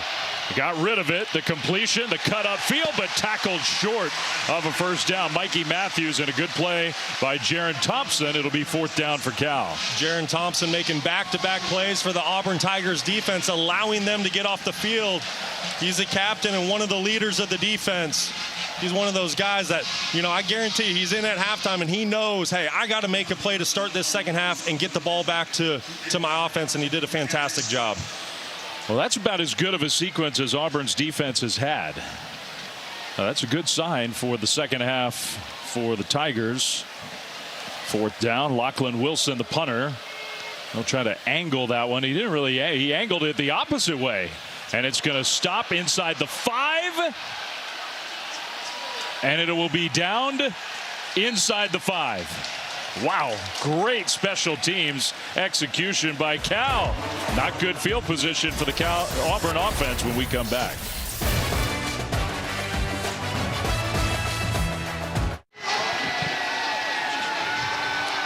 Well, Cal leads by a touchdown a few minutes into the 3rd quarter. The Taco Bell Live Más student section all season long. Student sections across the country competing to be the Taco Bell Live Más student section of the year.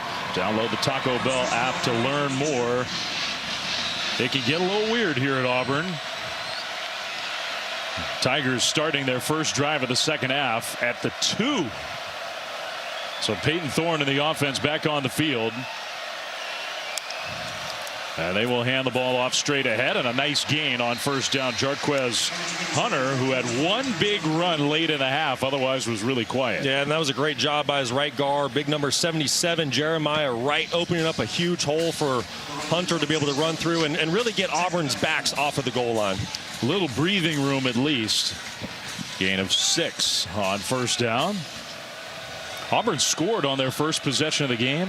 They had the ball 5 more times in the first half, got 0 points. Hunter again, and a big hit, but he kept going forward and he got close. I think maybe about a half-yard short of the first down. You know, and I think the biggest reason for the sputters with the Auburn offense in the first half, they just couldn't get into rhythm. They weren't able to find first downs, and a lot of that came from a lack of the run game. So to see some success for Auburn early on the ground is huge. And they did. They talked about it momentarily and decided that was enough for a first down. So 1st and 10 Auburn.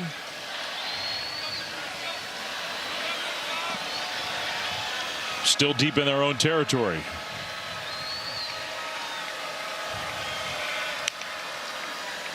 Thorne, kind of a designed quarterback run. And he took a pretty big hit. Maybe got 2 on first down. Teddy Buchanan, the transfer from UC Davis, made the tackle. Yeah, great job of scraping over the top by Buchanan.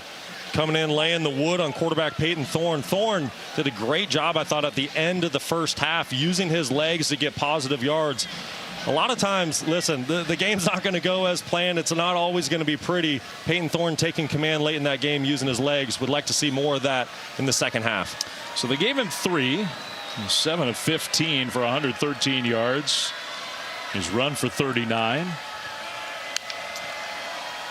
He will hand it off. Hunter kind of slipped but kept his balance and momentum going and got out to the 20, maybe a yard and a half short of another first down. You know, a quarterback's best friend is a good, healthy run game. And so for Auburn right now to lean on, you know, Hunter and that offensive line to help get Peyton Thorne in rhythm, it's going to be really critical in this second half. 3rd and 2.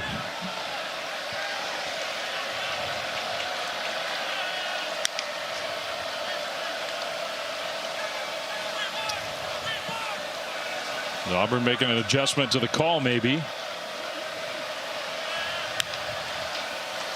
Handoff, Hunter, left side, first down and more.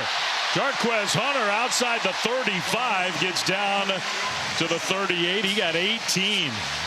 Yeah, I thought the left guard, 52, Dylan Wade, did a phenomenal job of opening up a huge hole.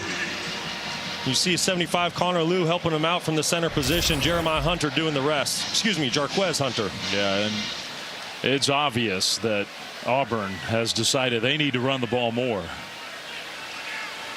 So first down, I mean, Hunter, he's one of the best backs in the SEC. And he did not get many chances in that first half. Pressure comes. Thorne is going down. Buchanan with another play from his linebacker spot, a loss of 8. Yeah, great play by Teddy Buchanan coming from the second level to force the sack. Auburn trying to kick Buchanan out with a block. Watch the tight end roll across the screen. Just completely whiffs, which is what allows Buchanan to force the negative play. So the run game success. They try to throw the ball on 1st and 10 and lose 8 with the sack. 1 step forward, 2 steps back. Just really hard to find a rhythm for Auburn right now. 2nd and 18. Play fake. Thorne steps up, dumps it to Hunter, who takes a hit, stays on his feet. Man, that's a tough effort from Jarquez Hunter, because Cade Uluave, the middle linebacker, he's one of the really good linebackers in the country. Yes, he is. But Hunter at 5'10", 210 pounds, low center of gravity. He's tough to bring down. You have to wrap up that running back, otherwise he's going to make you miss. That was some big extra yardage. It's still 3rd and long. And now they're stopping the clock. The previous play is under further review for suspect targeting. So they're going to review for targeting on that last play.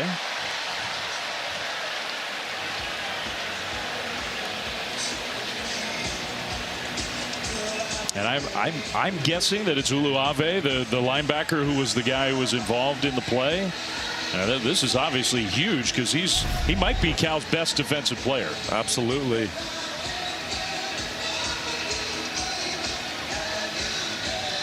Yeah, I think that's going to be called targeting. Anytime you lower your helmet and you hit with the crown of the helmet, which is really the 5-inch radius directly at the very top of the helmet, it's going to be an automatic targeting call. Yeah, this has been an emphasis in college football the last couple years. Officials want to see defensive players coming in with their eyes up when they're making tackles. This is the exact opposite. To me, that you got that indicator. You have the crown of the helmet. I think that's going to be targeting. Well, and the thing, too, with the crown, if you make contact with the crown, no indicators needed. It's just an automatic targeting call. You see Buchanan and Uluave making their case right now with the officials. But Justin Wilcox told us about Cade Uluave. He's got a chance to be a high NFL draft pick. He's that explosive, that physical, that talented. After further review, there is no foul for targeting. And the only thing I can see is Jarquez Hunter lowering his own head at the last minute, because otherwise, I'm palms up, Flem. I'm palms up. To me, that's a hit with the crown of the helmet. I understand Hunter lowers his head, but he's trying to find his balance. You know, it's not like he did it intentionally. That's one where you wish you had the rules official to call in right now and get an explanation. No kidding. And so that means now it's 3rd and 10 instead of a 1st down, and Uluave gets to stay in the game. Thorne back to pass. Thorne pressured. Thorne will go down. Teddy Buchanan, another play. He and Uluave are having great games from that linebacker spot, and Auburn's going to have to punt. Boy, you see the fire and passion coming from the linebacker position for the Cal Bears. Uluave and Teddy Buchanan wrecking havoc in the backfield. And you see big 44 Xavier Carlton really forcing Peyton Thorne to get off his spot initially. Tell you what, this defense is playing some inspired football this afternoon. Well, that's a good point. Your D-line sets it up. Your linebacker makes the play. They go clean it up. That's right. High punt, fair catch signal, and made just outside the 20. So Cal's defense gets the hold, and the Golden Bears get the ball back. 6:35 to go, 3rd quarter. Cal leads by a touchdown.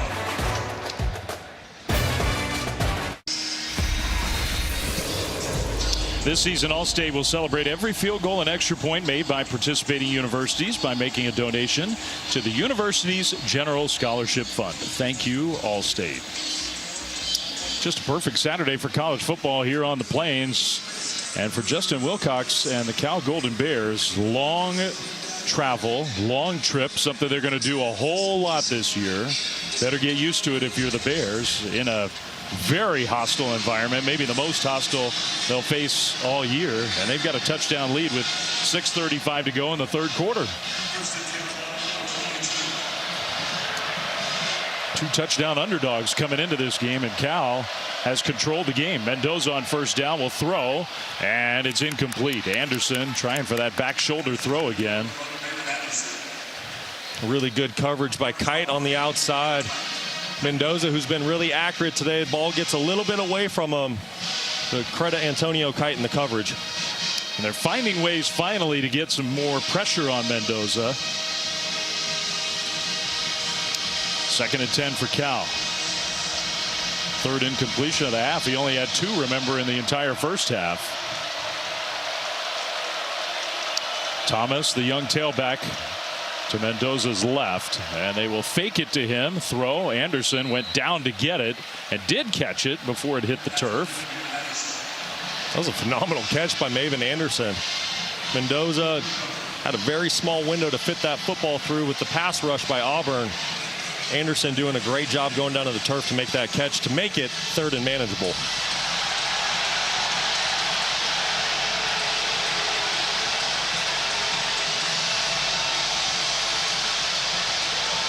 Hugh Freeze thought it was an incompletion. Cal going to run a play. So the catch stands. Throw, and that one hits the receiver and pops up in the air. 2 flags thrown, and I think Auburn committed a personal foul in the backfield. I think they roughed the quarterback.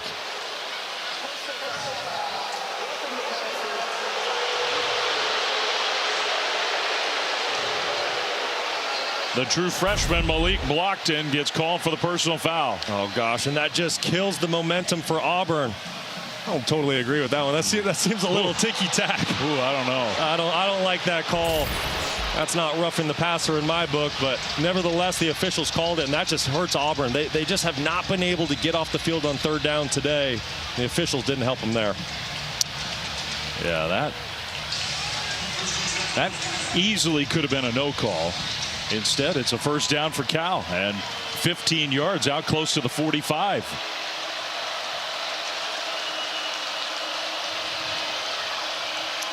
Mendoza throws, and that one incomplete. More good coverage. Yeah, I don't think Maven Anderson was ready for that football. There was a little bit of hand fighting going on down the sideline with Antonio Kite, but Maven Anderson just didn't really seem like he recognized the football was coming his way.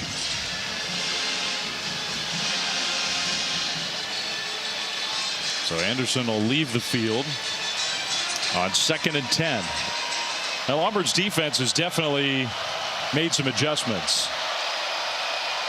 Handoff, left side, and Thomas found a hole, got some positive yards, not a whole lot, to set up 3rd down. Eugene Asante, he's had some big plays in this game.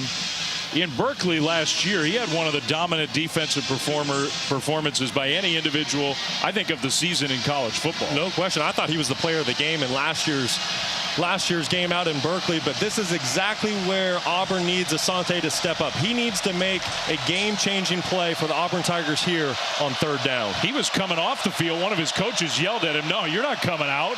Mendoza throws, and it's incomplete. He took a hit, and he actually found a way to find Thomas, who maybe wasn't expecting it, couldn't corral it, and it's 4th down. No, running back Javen Thomas, he was in pass protection. He just happened to get up, and credit Fernando Mendoza trying to make a play. He was under extreme duress.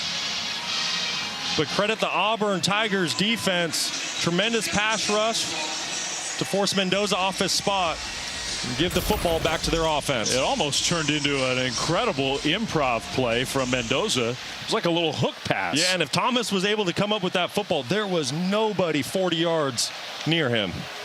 So Lachlan Wilson had a brilliant punt last time, this time angling it toward the sideline, and it's going to be another great punt by Wilson. Wow.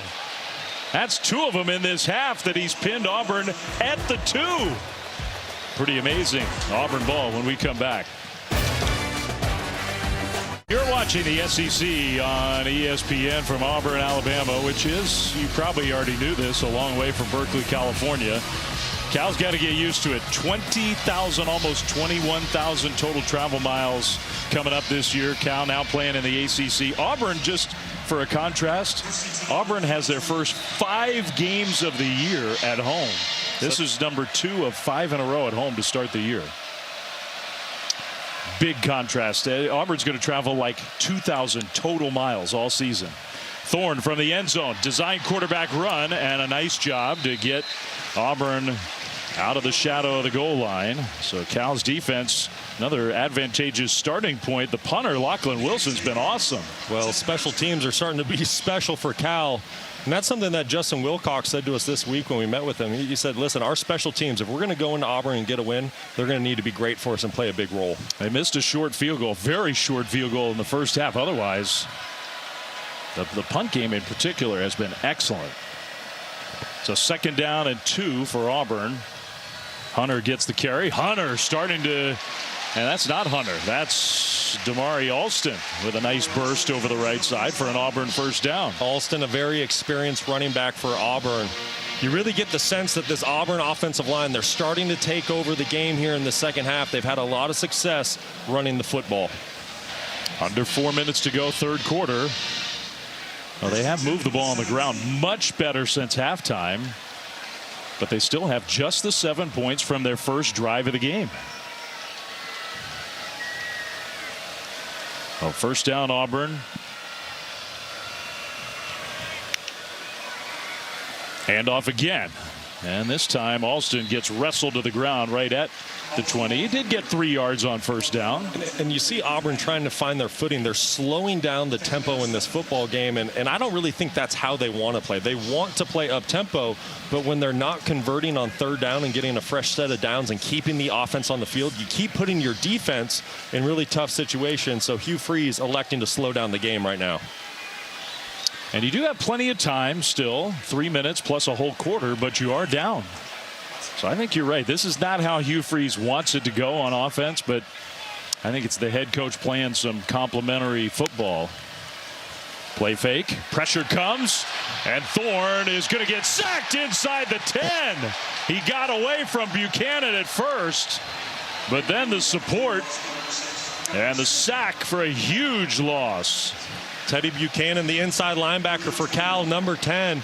Nobody getting a hand on him, blitzing from the second level. It was a field blitz. They brought Teddy as well as the nickel off the edge of your screen.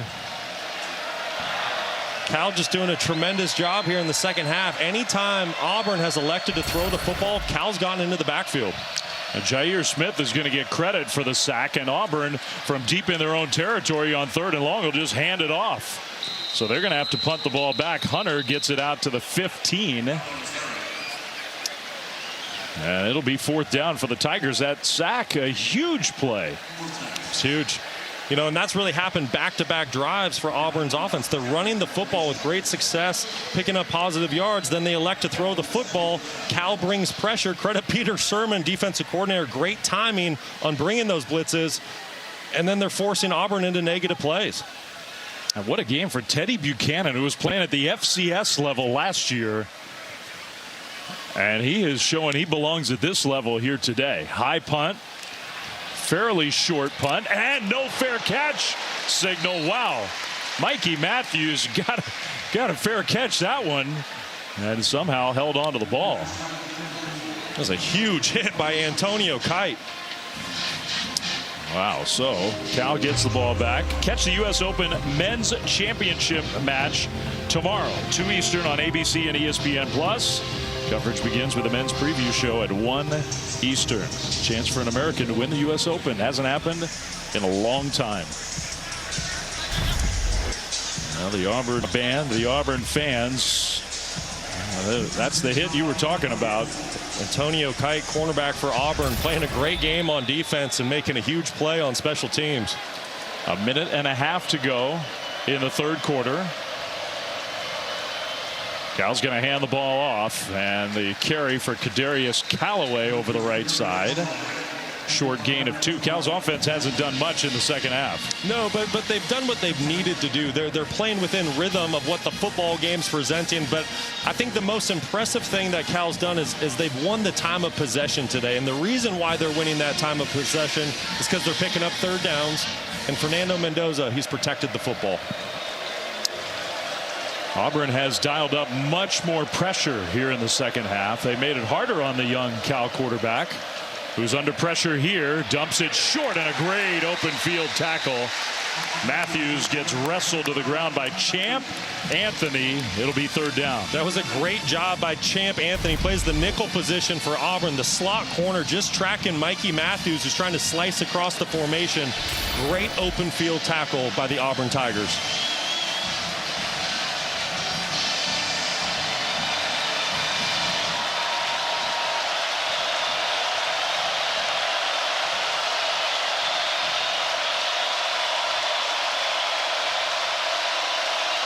Third and 9. Pressure immediately, and it's incomplete. Almost unblocked.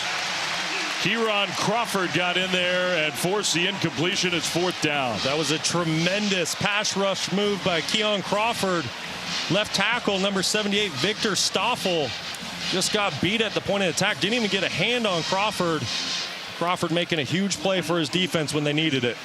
And I don't know if that's because Nick Morrow is banged up and he's out, why he isn't playing, but that was a whiff on a block. Now Wilson with another punt. This one, though, not quite as perfect. And Scott will return it to the 20, but another Cal player had a helmet ripped off, and there's another penalty flag. Now, this might be going against Auburn.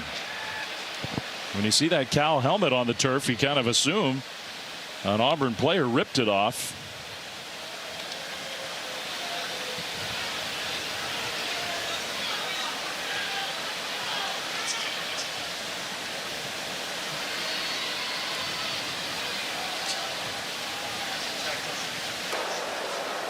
Personal foul against the kicking team, number 9, lost his helmet and continued to participate. That 15-yard penalty will be added on to the end of the run. First down. Okay, so he just lost his helmet. It wasn't a penalty, and when that happens in college football, in the NFL you can keep playing. In college you're not supposed to keep playing, and that's a 15-yard penalty.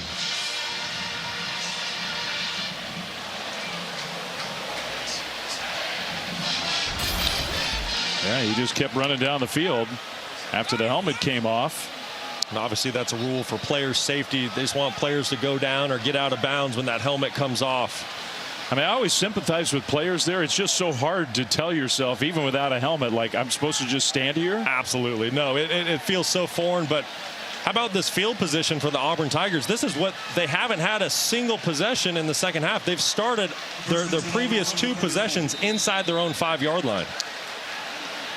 Maybe Hugh Freeze now can open up the offense a little bit more. Could be the final play of the third quarter. Play fake. Thorne is going to throw, and it wobbles and is intercepted. Intercepted. Jair Smith comes up with another takeaway. That was Ryan McCullough with the pressure off the edge for Cal. Nowhere to go with the football downfield.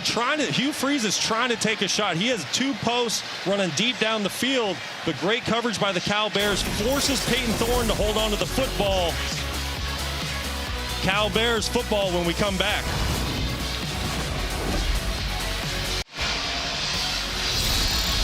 Welcome back to ESPN College Football, presented by Sling. We start the fourth quarter. I don't think many saw this one coming. Cal's got a chance for a huge win on the road. Up 7 with the ball after the turnover. And they hand it off right side run. Getting to the corner. That's Callaway, who does step out of bounds. Just a moment ago, the head coach of Auburn, Hugh Freeze, with Stormy. Coach Freeze, I know that's not the way you wanted to end the quarter. What's it going to take control here in the last? Our defense playing really well in the third quarter.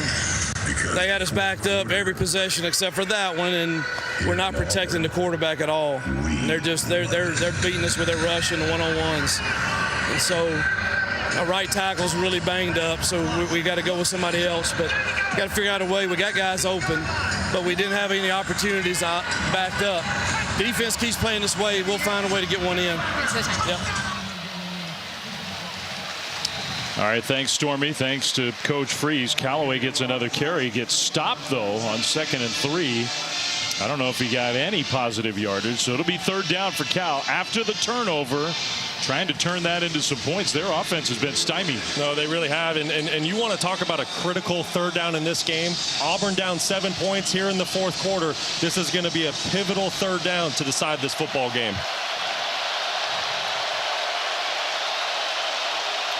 Low snap. Mendoza wasn't expecting it, and he still found a way to get the ball to his wide receiver, Hunter, for a 1st down. I mean, the snap operation has not been very good for Cal, and somehow Mendoza's overcoming it. I'll tell you what, Fernando Mendoza just putting on an absolute clinic on great quarterback play today. He has not had the best pocket at times. He hasn't had open receivers. He's making plays outside the pocket, and then you see what he did there. Changed his arm angle, got the football to Hunter for the 1st down. That was a huge pickup. I mean, am I wrong in thinking that most quarterbacks, that happens, and the play gets blown up? Mendoza will throw incomplete. He was trying to throw it short with pressure in his face. Sailed it past Callaway, and there was a moment there where it was hanging in the air. Hugh Freeze maybe was thinking, maybe we can get an interception of our own. Yeah, Hugh thought there was a play to be made there by his defense, but credit Austin Keys from the linebacker position, getting the initial pressure on Mendoza, and then Mendoza did a great job of getting that football thrown away to save the field position. So 2nd and 10. It would be a long field goal from here. So Justin Wilcox wants some more yardage from his offense. 3 points would obviously be huge in the 4th quarter. Up by a touchdown. Mendoza, it almost was intercepted. There was some sort of miscommunication because the receiver did not come back for the ball. Kayan Lee did, and he dropped it. Wow, Kayan Lee had that. That was a game-changing play that went right through his hands. He was there to make it, and that was going to be a surefire pick 6 and a touchdown for Auburn. See Mendoza, he knows he got away with one there. Mendoza just 5 of 13 in the 2nd half after an almost perfect 1st half.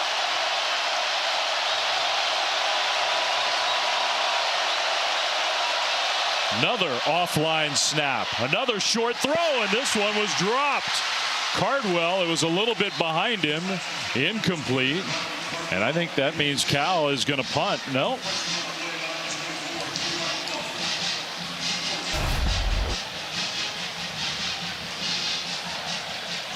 Another snap that's off target. Mendoza does a great job adjusting to it and going to get it. Gives an accurate football to Cardwell on the halfback screen. Cardwell needs to bring in that ball for the Bears. How about this? They're going to try a 55-yard field goal.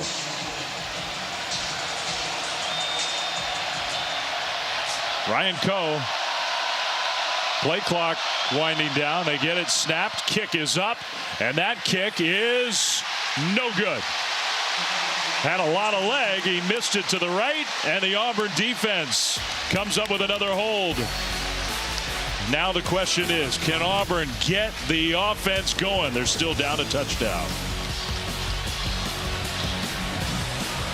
And the SEC openers over on ABC. Flem? All right, Kevin, lots going on around the country right now. Auburn gets the ball back, and Jarquez Hunter, their star tailback, who's had a much better 2nd half. Auburn starting with its best field position of the game here in the 4th quarter, down 7 with under 13 to go. Yeah, and as an offense, you want to run to win in the 4th quarter. So I expect Auburn to lean very heavily on this big offensive line and Jarquez Hunter here in the 4th quarter. And you heard Hugh Freeze mention our right tackle's banged up. Ronan Chambers, the backup, is in now. Hunter gets swallowed up, and the ball comes out. They didn't blow the play dead. Cal kept playing, and they ripped the ball free, and Craig Woodson comes away with it. Teddy Buchanan making another play from the linebacker position. The UC Davis transfer, stripping that football away from Hunter. I mean, Hunter almost got penalized because he's so tough to bring down. He kept the play alive. Oh, what a game for Buchanan. Woodson's come up with the ball a couple times.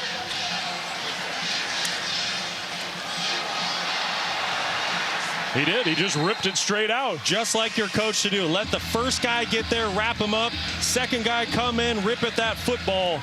That's textbook defensive football by Peter Sherman and his defensive unit. Wow. Teddy Buchanan playing his first FBS game against an FBS opponent in his career. He's got 8 tackles, 2 sacks, and now a forced fumble, and some other pressure plays. Have yourself a day, Teddy. The lights are not too bright. It's been a lot of fun to watch that linebacker play. And now Cal, I mean, the Bears are being handed a golden opportunity here.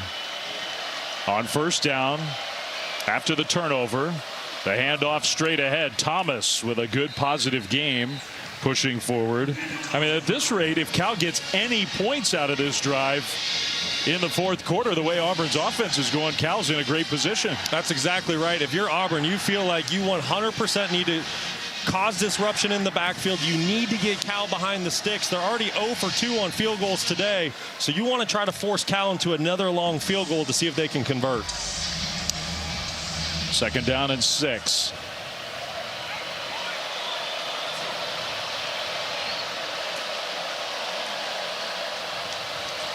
Mendoza, another handoff, and a big hole. Thomas, there he goes. Touchdown, Cal. Javian Thomas cut it back, and there was nothing but open space in front of him. Wow. How about that complimentary football? Get the turnover, run to win in the fourth quarter, pop an explosive run for a touchdown. That was clinic play by that offensive line for the Cal Bears. And Hugh Freeze knows his team is in big trouble now. They'd had 41 total yards of offense Cal had in the second half. They got 32 on that play alone. The fumble, and just a couple plays later, the young Javian Thomas makes it 21-7 Cal. Javian Thomas doing a tremendous job making Auburn pay for the lack of gap integrity, but it all got started with the turnover. Teddy Buchanan forcing it for the Cal Bears, and then Javian Thomas punching it in for 6. 21-7 Cal.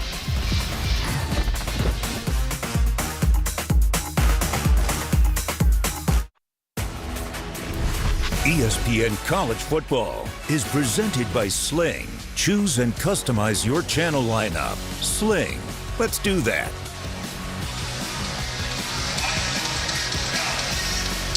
Wow, what a sequence for Cal. Forced the turnover, and then the sophomore tailback, Javian Thomas, who's got some real burst. And man, did he burst through the line to make it 21-7 Cal on the road at Auburn. 11.5 to go, and the Tigers are up against it.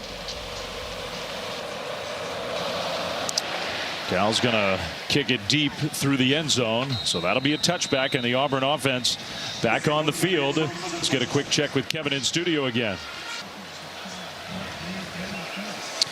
Okay, so that's a competitive, good game. This one is a shocker to most people, I think, in SEC country. 21-7 Cal. Cal's defense has been dominant.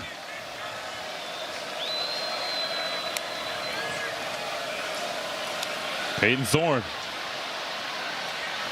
is going to try to scramble. He'll go out of bounds.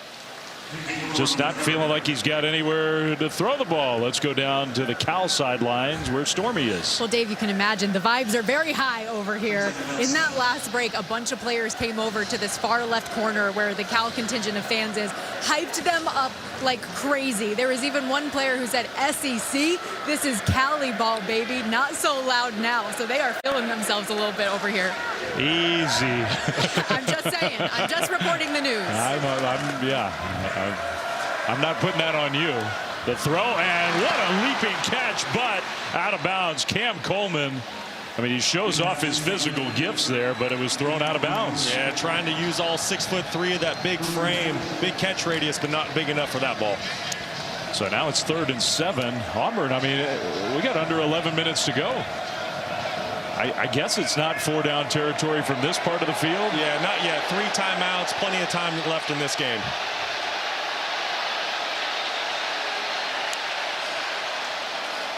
Pressure got picked up. Thorne throws, and it's caught. What a catch. Leaping Robert Lewis for a much-needed Auburn first down.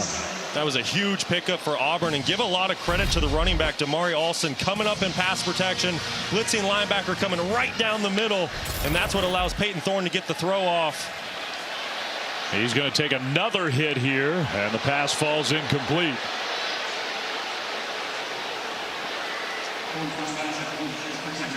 Hugh Freeze said it to Stormy when we started the fourth quarter. We're not giving our quarterback a chance to make any plays. I'm not sure that's entirely the story, but he has been under duress. Yeah, I think everybody has their hand in this one. I think on that previous play, Peyton actually drifted into that contact a little bit. I'd like to see him stay in the middle of the pocket, but then you're exactly right. The offensive line has had their issues in pass protection today, but also give a lot of credit to Cal. They've done a great job of covering this very skilled wide receiver room, and not a lot of places go with the football. I mean, Teddy Buchanan is just playing an all-time game at linebacker for Cal. Bears bring more pressure. Thorne on the move. He's going to scramble now and sort of stumbles forward across the 45 out to the 47. It was a very impressive play. Peyton Thorne made something out of nothing. He wanted to try to throw the football to the right side of the field to Lambert Smith. Lambert Smith didn't even run a route, so Peyton Thorne had nowhere to go with the ball, found some positive yards. Third down. He'll throw it quick left, and a blocker up ahead. That'll be an Auburn first down. Malcolm Simmons, first time we've said his name all game. Very talented freshman wide receiver, his first catch. Yeah, he's one of the Freeze four big-time wide receiver prospects, all from the state of Alabama. Great pickup by Auburn. So Auburn on the move into Cal territory here. Thorne is going to throw it short left, and Uluave with the open field tackle of Alston. Just a gain of a couple yards. Yeah, there was some great protection by the offensive line on that last play, allowing Peyton Thorne to clearly work all the way through his progression, getting all the way to his check down, which is his fourth read. Auburn substituted, so Cal's going to substitute. Basically a whole new defensive line coming on the field. Clock continues to roll. We're under 9 minutes to go. Thorne throws short right, and a big hit after Lewis made the catch.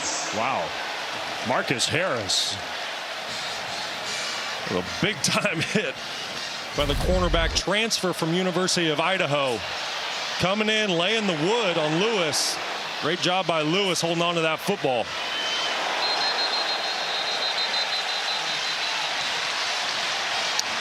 Well, they might review this one. I don't think that's targeting, though. So they are going to review it, and I don't blame him for stopping and taking a look, but that, to me, looked like... Flem, I'm with you. I think it's a good football play. The issue, if you're a Cal fan, though, is there is contact to the head or neck area. There's the indicator. You see the shoulder coming in. I mean, this is going to definitely be a judgment call by the officials. I mean, and I think technically he is still... He's defenseless because he's yet to make a full football move. That being Robert Lewis at the wide receiver position. So the question is, does that count as contact to the head or neck area? Well, it is the head and neck, so, you know, I wouldn't be surprised if this is called targeting. You know, a few years ago, this would have just been a good football play, but definitely want to protect the football players, and targeting is a huge emphasis in college football right now. Didn't lead with the crown of the helmet. I think attempted to make the strike point below the head, but with the defenseless receiver, did that shoulder get up in the face mask? Or was the contact more in the torso and sort of the reverb was up higher? Yeah, this one's going to be close, and it's just so hard for defenders. You know, you can't go high, you can't go too low. The target that you're trying to hit is just so small, and Robert Lewis at 5'10", 188 pounds, it's not like he has a huge frame. So this will be interesting to see which way it goes, but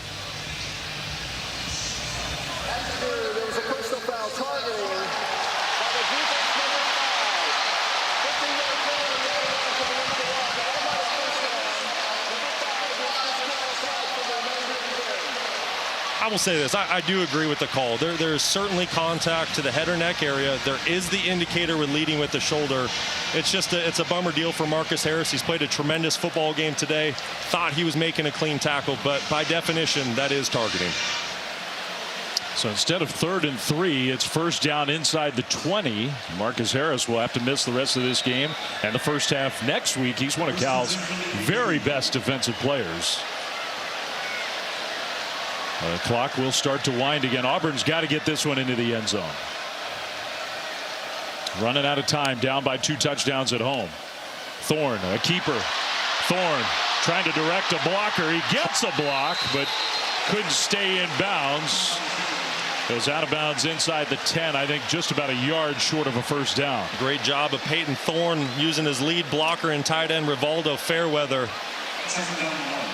Starting to sense this momentum shifting Auburn's way, down 14 here midway through the 4th. Yeah, I mean, for the Tigers, if you do get it in the end zone, you got plenty of time. Now keep an eye at the top of your screen. You have Hearns, who's a backup defensive back that just came in for Marcus Harris, matched up against Lambert Smith. See if Thorne is looking in that direction. He's looking left instead. And it's incomplete. Penalty flag thrown. Coleman, the intended receiver. Noah Williams is going to get penalized. I don't love that call. I think that was pretty good. Pass to the face. Defense, number 3. Puts the ball in the end zone. The ball will be released at the 2-yard line. Another first down. Listen, don't get me wrong. Williams does have his hands out there on Cam Coleman, but I think they're both battling pretty good. If anything, I think the call is because Williams didn't get his head around to track the football, which a lot of times is just an automatic foul when the officials see that. All right, Hunter in at tailback. 1st and goal from the 2. And extra tight ends in for Auburn. They're going to direct snap it to Hunter, it looks like. And now what? Did Auburn move? This is a big call coming. The disconcerting signals by the defense. Ball starts. Offense to the 75. Wow. Whoa. First down. That's the center, Connor Liu. So instead of 1st and goal from the 2, it goes back to the 7. And for Auburn, even if it just means an extra play or 2 and you still get it in the end zone, that could be costly. Yeah, that's such a costly penalty for Auburn. Just something you can't do. Got to stay disciplined in these critical moments. Well, it's definitely 4 plays to get in the end zone. Auburn's not going to be kicking a field goal. There's that guy you were talking about, Lambert Smith, out. Yeah, I'm going to test the backup cornerback Hearns if I'm playing quarterback right now. Hunter gets the carry, and Hunter gets stopped. Teddy Buchanan again. Having himself a day. What an impressive performance for the senior linebacker. Defensive coordinator Peter Sermon told us that guy, number 10, couldn't join the team until the fall. So what do you say, 50, 60 hours of Zoom meetings over the summer to get him up to speed? Yeah, it was impressive. You can tell he's just a film junkie and all about football. 2nd and goal for Auburn. Under 7 minutes to go. Little swing pass. Hunter is going to try to get to the corner, and Buchanan with some help. Miles Williams, the safety, was the first guy there. Shoved Hunter out of bounds. It's 3rd and goal. Very critical 2-play sequence coming up here. 3rd and 4th down. You mentioned it, Flem. This is certainly 4-down territory for Auburn. I've said it a couple times, but if I'm the offensive coordinator for Auburn, I want to test Hearns. You know, he's the backup cornerback. He's going to be at the bottom of your screen. I want to test him with him just coming onto the field. Matched up against Lewis in this particular formation. Play clock down to 5. Pressure comes. Thorne gets hit, and it's intercepted. A penalty flag thrown, though. Noah Williams intercepted it. He was trying to get it to Lambert Smith, and a flag was thrown. And I think that's going to...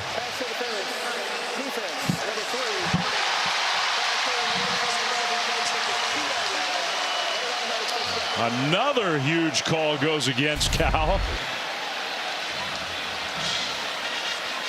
Wow, what a break for Peyton Thorne and the Auburn Tigers. I didn't see pass interference initially. Still looking for a good shot.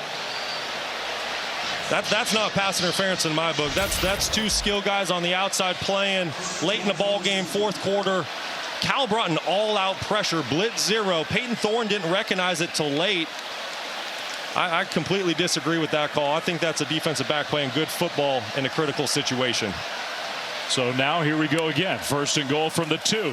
Thorne keeps it. Touchdown, Auburn.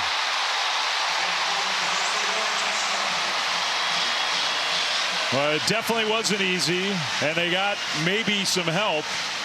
But Auburn does what they had to do. Punch it into the end zone, and an extra point away from making this a 7-point game. Well, and that's the game of football. Sometimes you just need the luck to bounce your way. You need the calls to go your way, and that's what happened for Auburn on that drive. Credit Peyton Thorne on that last play, making a great read in the zone read scheme. Defensive end crashes hard. He makes the correct read, pulls it, finds himself in the end zone. They had not scored since their first drive, less than 5 minutes into the game. Extra point up and good. That's big. So it's 21-14. You got 6:06 to go. Auburn's got all 3 of their timeouts. Their defense has been playing well. They had to have this one, though. And after the penalty, Thorne walks it in. We got a 7-point game.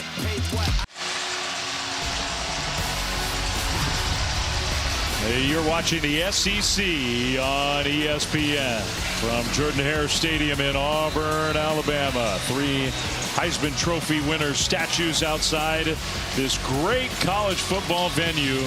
And Auburn fans now feeling like, okay, we got a chance. After a drive got extended, a turnover got negated with a pass interference call. The touchdown makes it a 7-point game.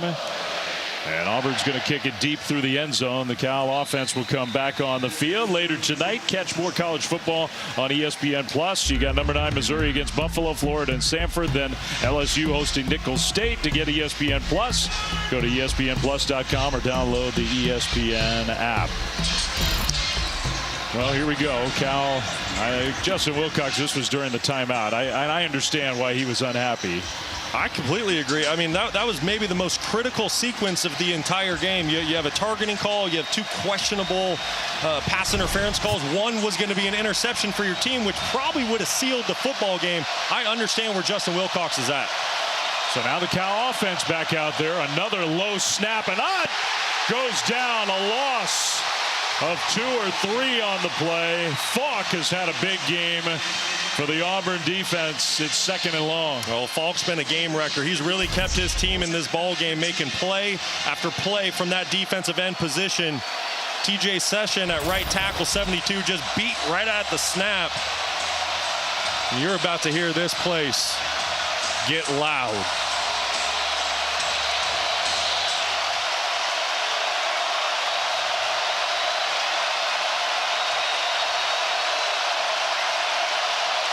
Thomas in for Ott. Cal's looking to throw. Mendoza short to Thomas, who cuts it upfield. Man, he's a little guy, but he has some toughness to him. Well short of the first down. That was a fantastic job by Thomas, navigating all that junk and traffic inside between the offense and defensive line and getting out on the halfback screen. Heads up play, and great job by Mendoza being patient.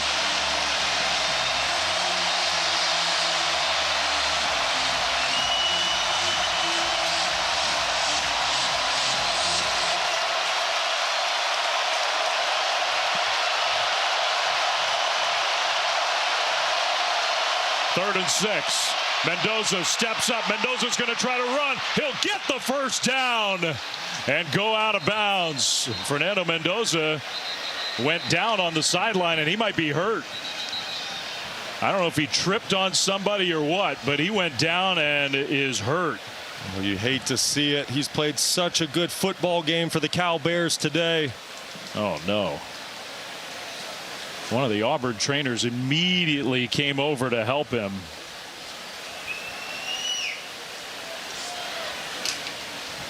He has been tremendous. And nothing bigger than that last 3rd down play. Auburn playing man defense. Mendoza recognizes it. There's no one accounting for the quarterback. So Chandler Rogers is going to start to warm up, the backup. And Mendoza does get up. And he says, I don't need any help. Wow. Oh, that's so good to see. Oh, yeah, it's like such an awkward step. Like jammed his, you could almost see that knee buckle, that right knee buckle.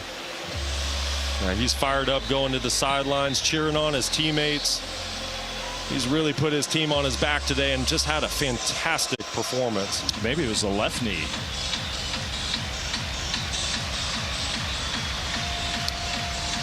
He was trying to get off the field on his own power. Well, it's a huge first down. Mendoza's got the helmet off, and he's, I think, going to go into the tent. So welcome to the game, Chandler Rogers. Yeah, what a moment to step into. Ooh.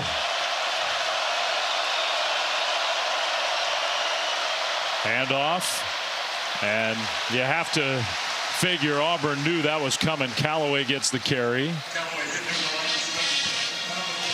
Tell you what, these Cal running backs, there hasn't been a lot of space in that offensive front today to run through, but they've ran really hard. They keep their legs going. It's really been a running back room by committee today. Yeah, hoping for the best. Fernando Mendoza going into that tent.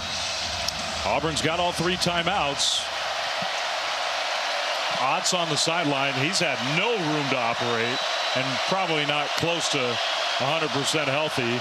The quarterback will keep it over the left side. First down, and smart enough to stay in bounds. Chandler Rogers, although the clock was going to wind no matter what, still keep that clock moving. What a heads-up play by Chandler Rogers. Just his second play of the game, coming in cold off the bench. Does a fantastic job on the zone read, picking up a fresh set of downs. Brock, I wonder if this is a spot where that new technology where the coach can talk to the quarterback. You got a guy, you can talk through situations. So key. So key. You have your coach in your ear right now. Hey, remind everybody, stay in bounds. Here's what we're thinking on this play. That's a great point, Flem. So 1st and 10, Rogers will hand it off straight ahead. Callaway again. They're into Auburn territory, and Auburn's going to have to use their timeouts now. So they call the timeout there. You got the 2-minute timeout as well, new to college football this year. Cal's backup quarterback trying to finish off a massive win for the Golden Bears. And listen, I know we're only in week 2. But in this next 2 minutes and 59 seconds, we're going to find out so much about these teams. Auburn is supposed to be big, physical. Well, right now, Cal's running the football, right? And if Cal travels to the East Coast and gets this big win in SEC territory, what does that say about them going forward? So we're going to find a lot out about these ball clubs in the last 3 minutes. I mean, the ACC is so wide open this year that, I mean, Cal's got a chance to be a factor in the ACC race. You come here and win this game, the way this conference is looking, no question. And you got to remember, they're missing 2 starting wide receivers, 2 starting offensive line. This offensive line is just patched together right now with duct tape and super glue. So if they can pull off this win and get their team healthy, you're exactly right. They're going to make some noise in the ACC. But first things first, they got to win this game. They're up 7, under 3 minutes to go. Mendoza, you saw him there with his helmet, but it's still Chandler Rogers on 2nd and 8. With Callaway in the backfield. Rogers handed it off. Callaway protecting the ball. And another Auburn timeout. Just 5 seconds rolled off the clock on that play. Peyton Thorne hoping to have one more chance here today. Now coming up later tonight, this big game. Speaking of the ACC, NC State always dangerous at home, always dangerous as an underdog. Tennessee's good. The Duke's Mayo Classic, presented by Capital One, tonight 7:30 Eastern on ABC. That's going to be a lot of fun to watch. Tennessee has one of the best quarterbacks in the entire country. NC State by Coach Dorn. They're always coached extremely well. Physical defense. It's going to be a fun matchup. All right, so now 2:54 to go. Mendoza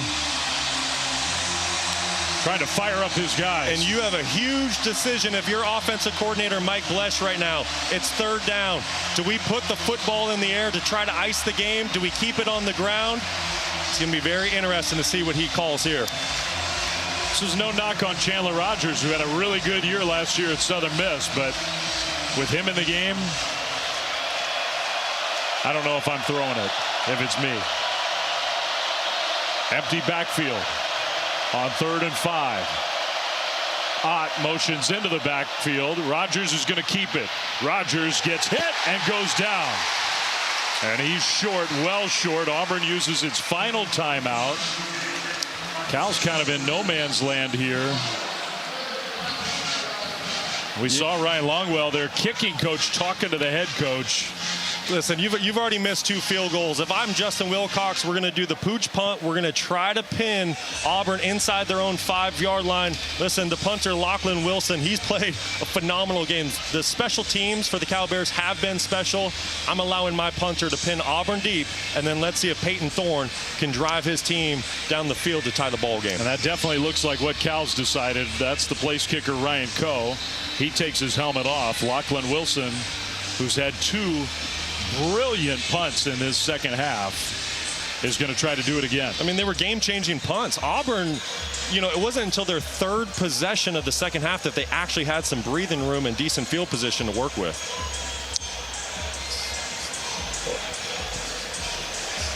And we'll see if Auburn tries to dial up some pressure on this punt. Blocked a punt last week. It's a big play in this game right here. Cal's up 7, under 3 minutes to go. And I thought the Bears moved. They did.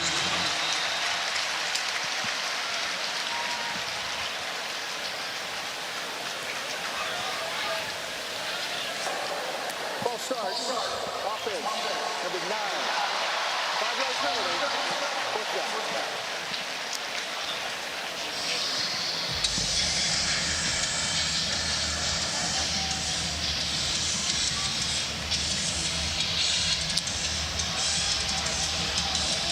So now Wilson standing back at Cal's own 40.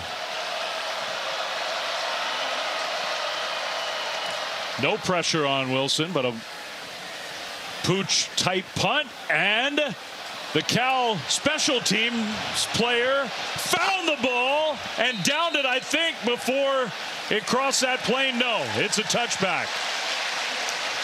He did not. Well, we're definitely going to show that again. That was almost perfect. But first, let's get another update in studio with Kevin. What a win for the Huskies. Oh, my goodness. Huge upset. Auburn trying to avoid an upset. They've got the ball. Under 3 minutes to go. Cam Coleman with the catch, and the Tigers are on the move. They need to get to the end zone. And Coleman's hurting after that last catch. Cal's defense needs a stop. Thorne over the top left side, and it's intercepted. No Williams. There's not going to be a penalty on this one. The interception. Coleman was hurt, and they threw it to Coleman, who I don't think had his normal ability to go up and try to get the ball. And Cal comes away with a turnover. No timeouts for Auburn. 2:13 to go. Unbelievable. I can't believe it. It's Peyton Thorne's 3rd interception of the day. Somebody who had so many high expectations, and people in SEC country really thought he was going to really take off this year. 2nd season with Hugh Freeze. Just underthrows that football, and Noel Williams goes up there and makes him pay. I mean, you got to give Williams credit for a great interception, but the turnover's just devastating. Now, this is what I was pointing out. Cam Coleman, when he caught that first play, he was trying to get out of the game. They need to get to the end zone. Coleman's hurting after that last catch.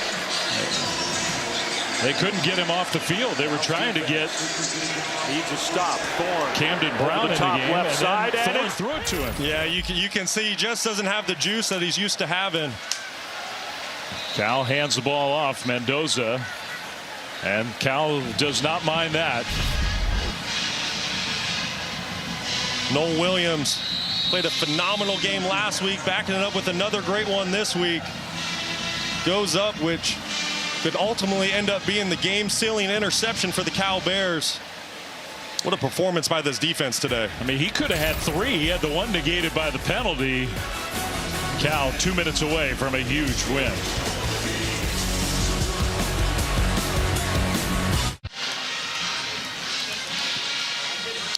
Well, they're headed for the exits. The Auburn Tigers, 4 turnovers, 3 interceptions. They hadn't done that since last year in Berkeley. They found a way to win that game. It's going to be very hard for them to do that here today. Cal leads by 7. No Auburn timeouts. So the best case scenario, you stop Cal, force a punt. You get it back with maybe like 25, 30 seconds left. Mendoza back in the game, hands it off, and Thomas almost took it all the way. He got tackled short of midfield. So now it's 3rd down. It was a great tackle by Champ Anthony. Nickelback for the Auburn Tigers. If he doesn't make that tackle, the game's done. Cal can run out the clock. Disastrous day for the Auburn offense, and you got to give that guy and his whole staff and team credit for the defensive game that Cal has played. It's the defensive performance, creating the turnovers, 4 on the day for Auburn, but then also controlling the time of possession on the road with your offense. Under 300 total yards for Auburn. On 3rd down, Thomas gets another carry, and he won't get there. So stop short. So now the clock is rolling, and Cal will probably take it all the way down and then call timeout. And you can see the difference there. Play clock, game clock. After a punt, maybe you get it back with around 30 seconds to go. Well, I tell you what, if I'm Cal, though, you know, this is just it's an interesting situation. You're going to try to get Auburn to jump, even with that punt unit. Auburn's going to stay disciplined and give Peyton Thorne one more chance. So Wilcox just waiting over on the sideline with one of the officials next to him, and now timeout. 33 seconds on the clock. Well, the Auburn offense just not clean. The tip ball and the interception by Williams. The field goal try that came up way short. That's the interception for Smith. The ball ripped out by Teddy Buchanan, who had a monster game here today, and then that last one. Listen, Auburn's a football team that a week ago played nearly a perfect football game, winning 73-3. And today they just couldn't get in rhythm on offense, on defense. They couldn't get off the field on 3rd down. You saw the special teams, the missed field goal. They just couldn't get into sync. Well, Peyton Thorne getting ready for one last chance over on the Auburn sideline. Wilson, almost a high snap. They came after it. There's nobody back to receive, and the ball is going to bounce into the end zone, which is good for Auburn. It helps the field position, and it saved a couple seconds there.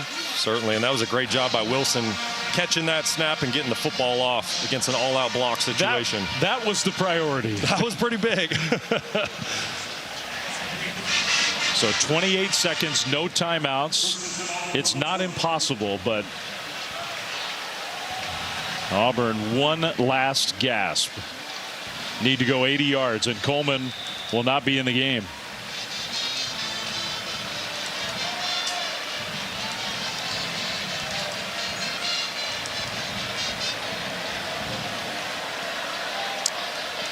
Peyton Thorne throws, and that one is intercepted. Why not? To end the game.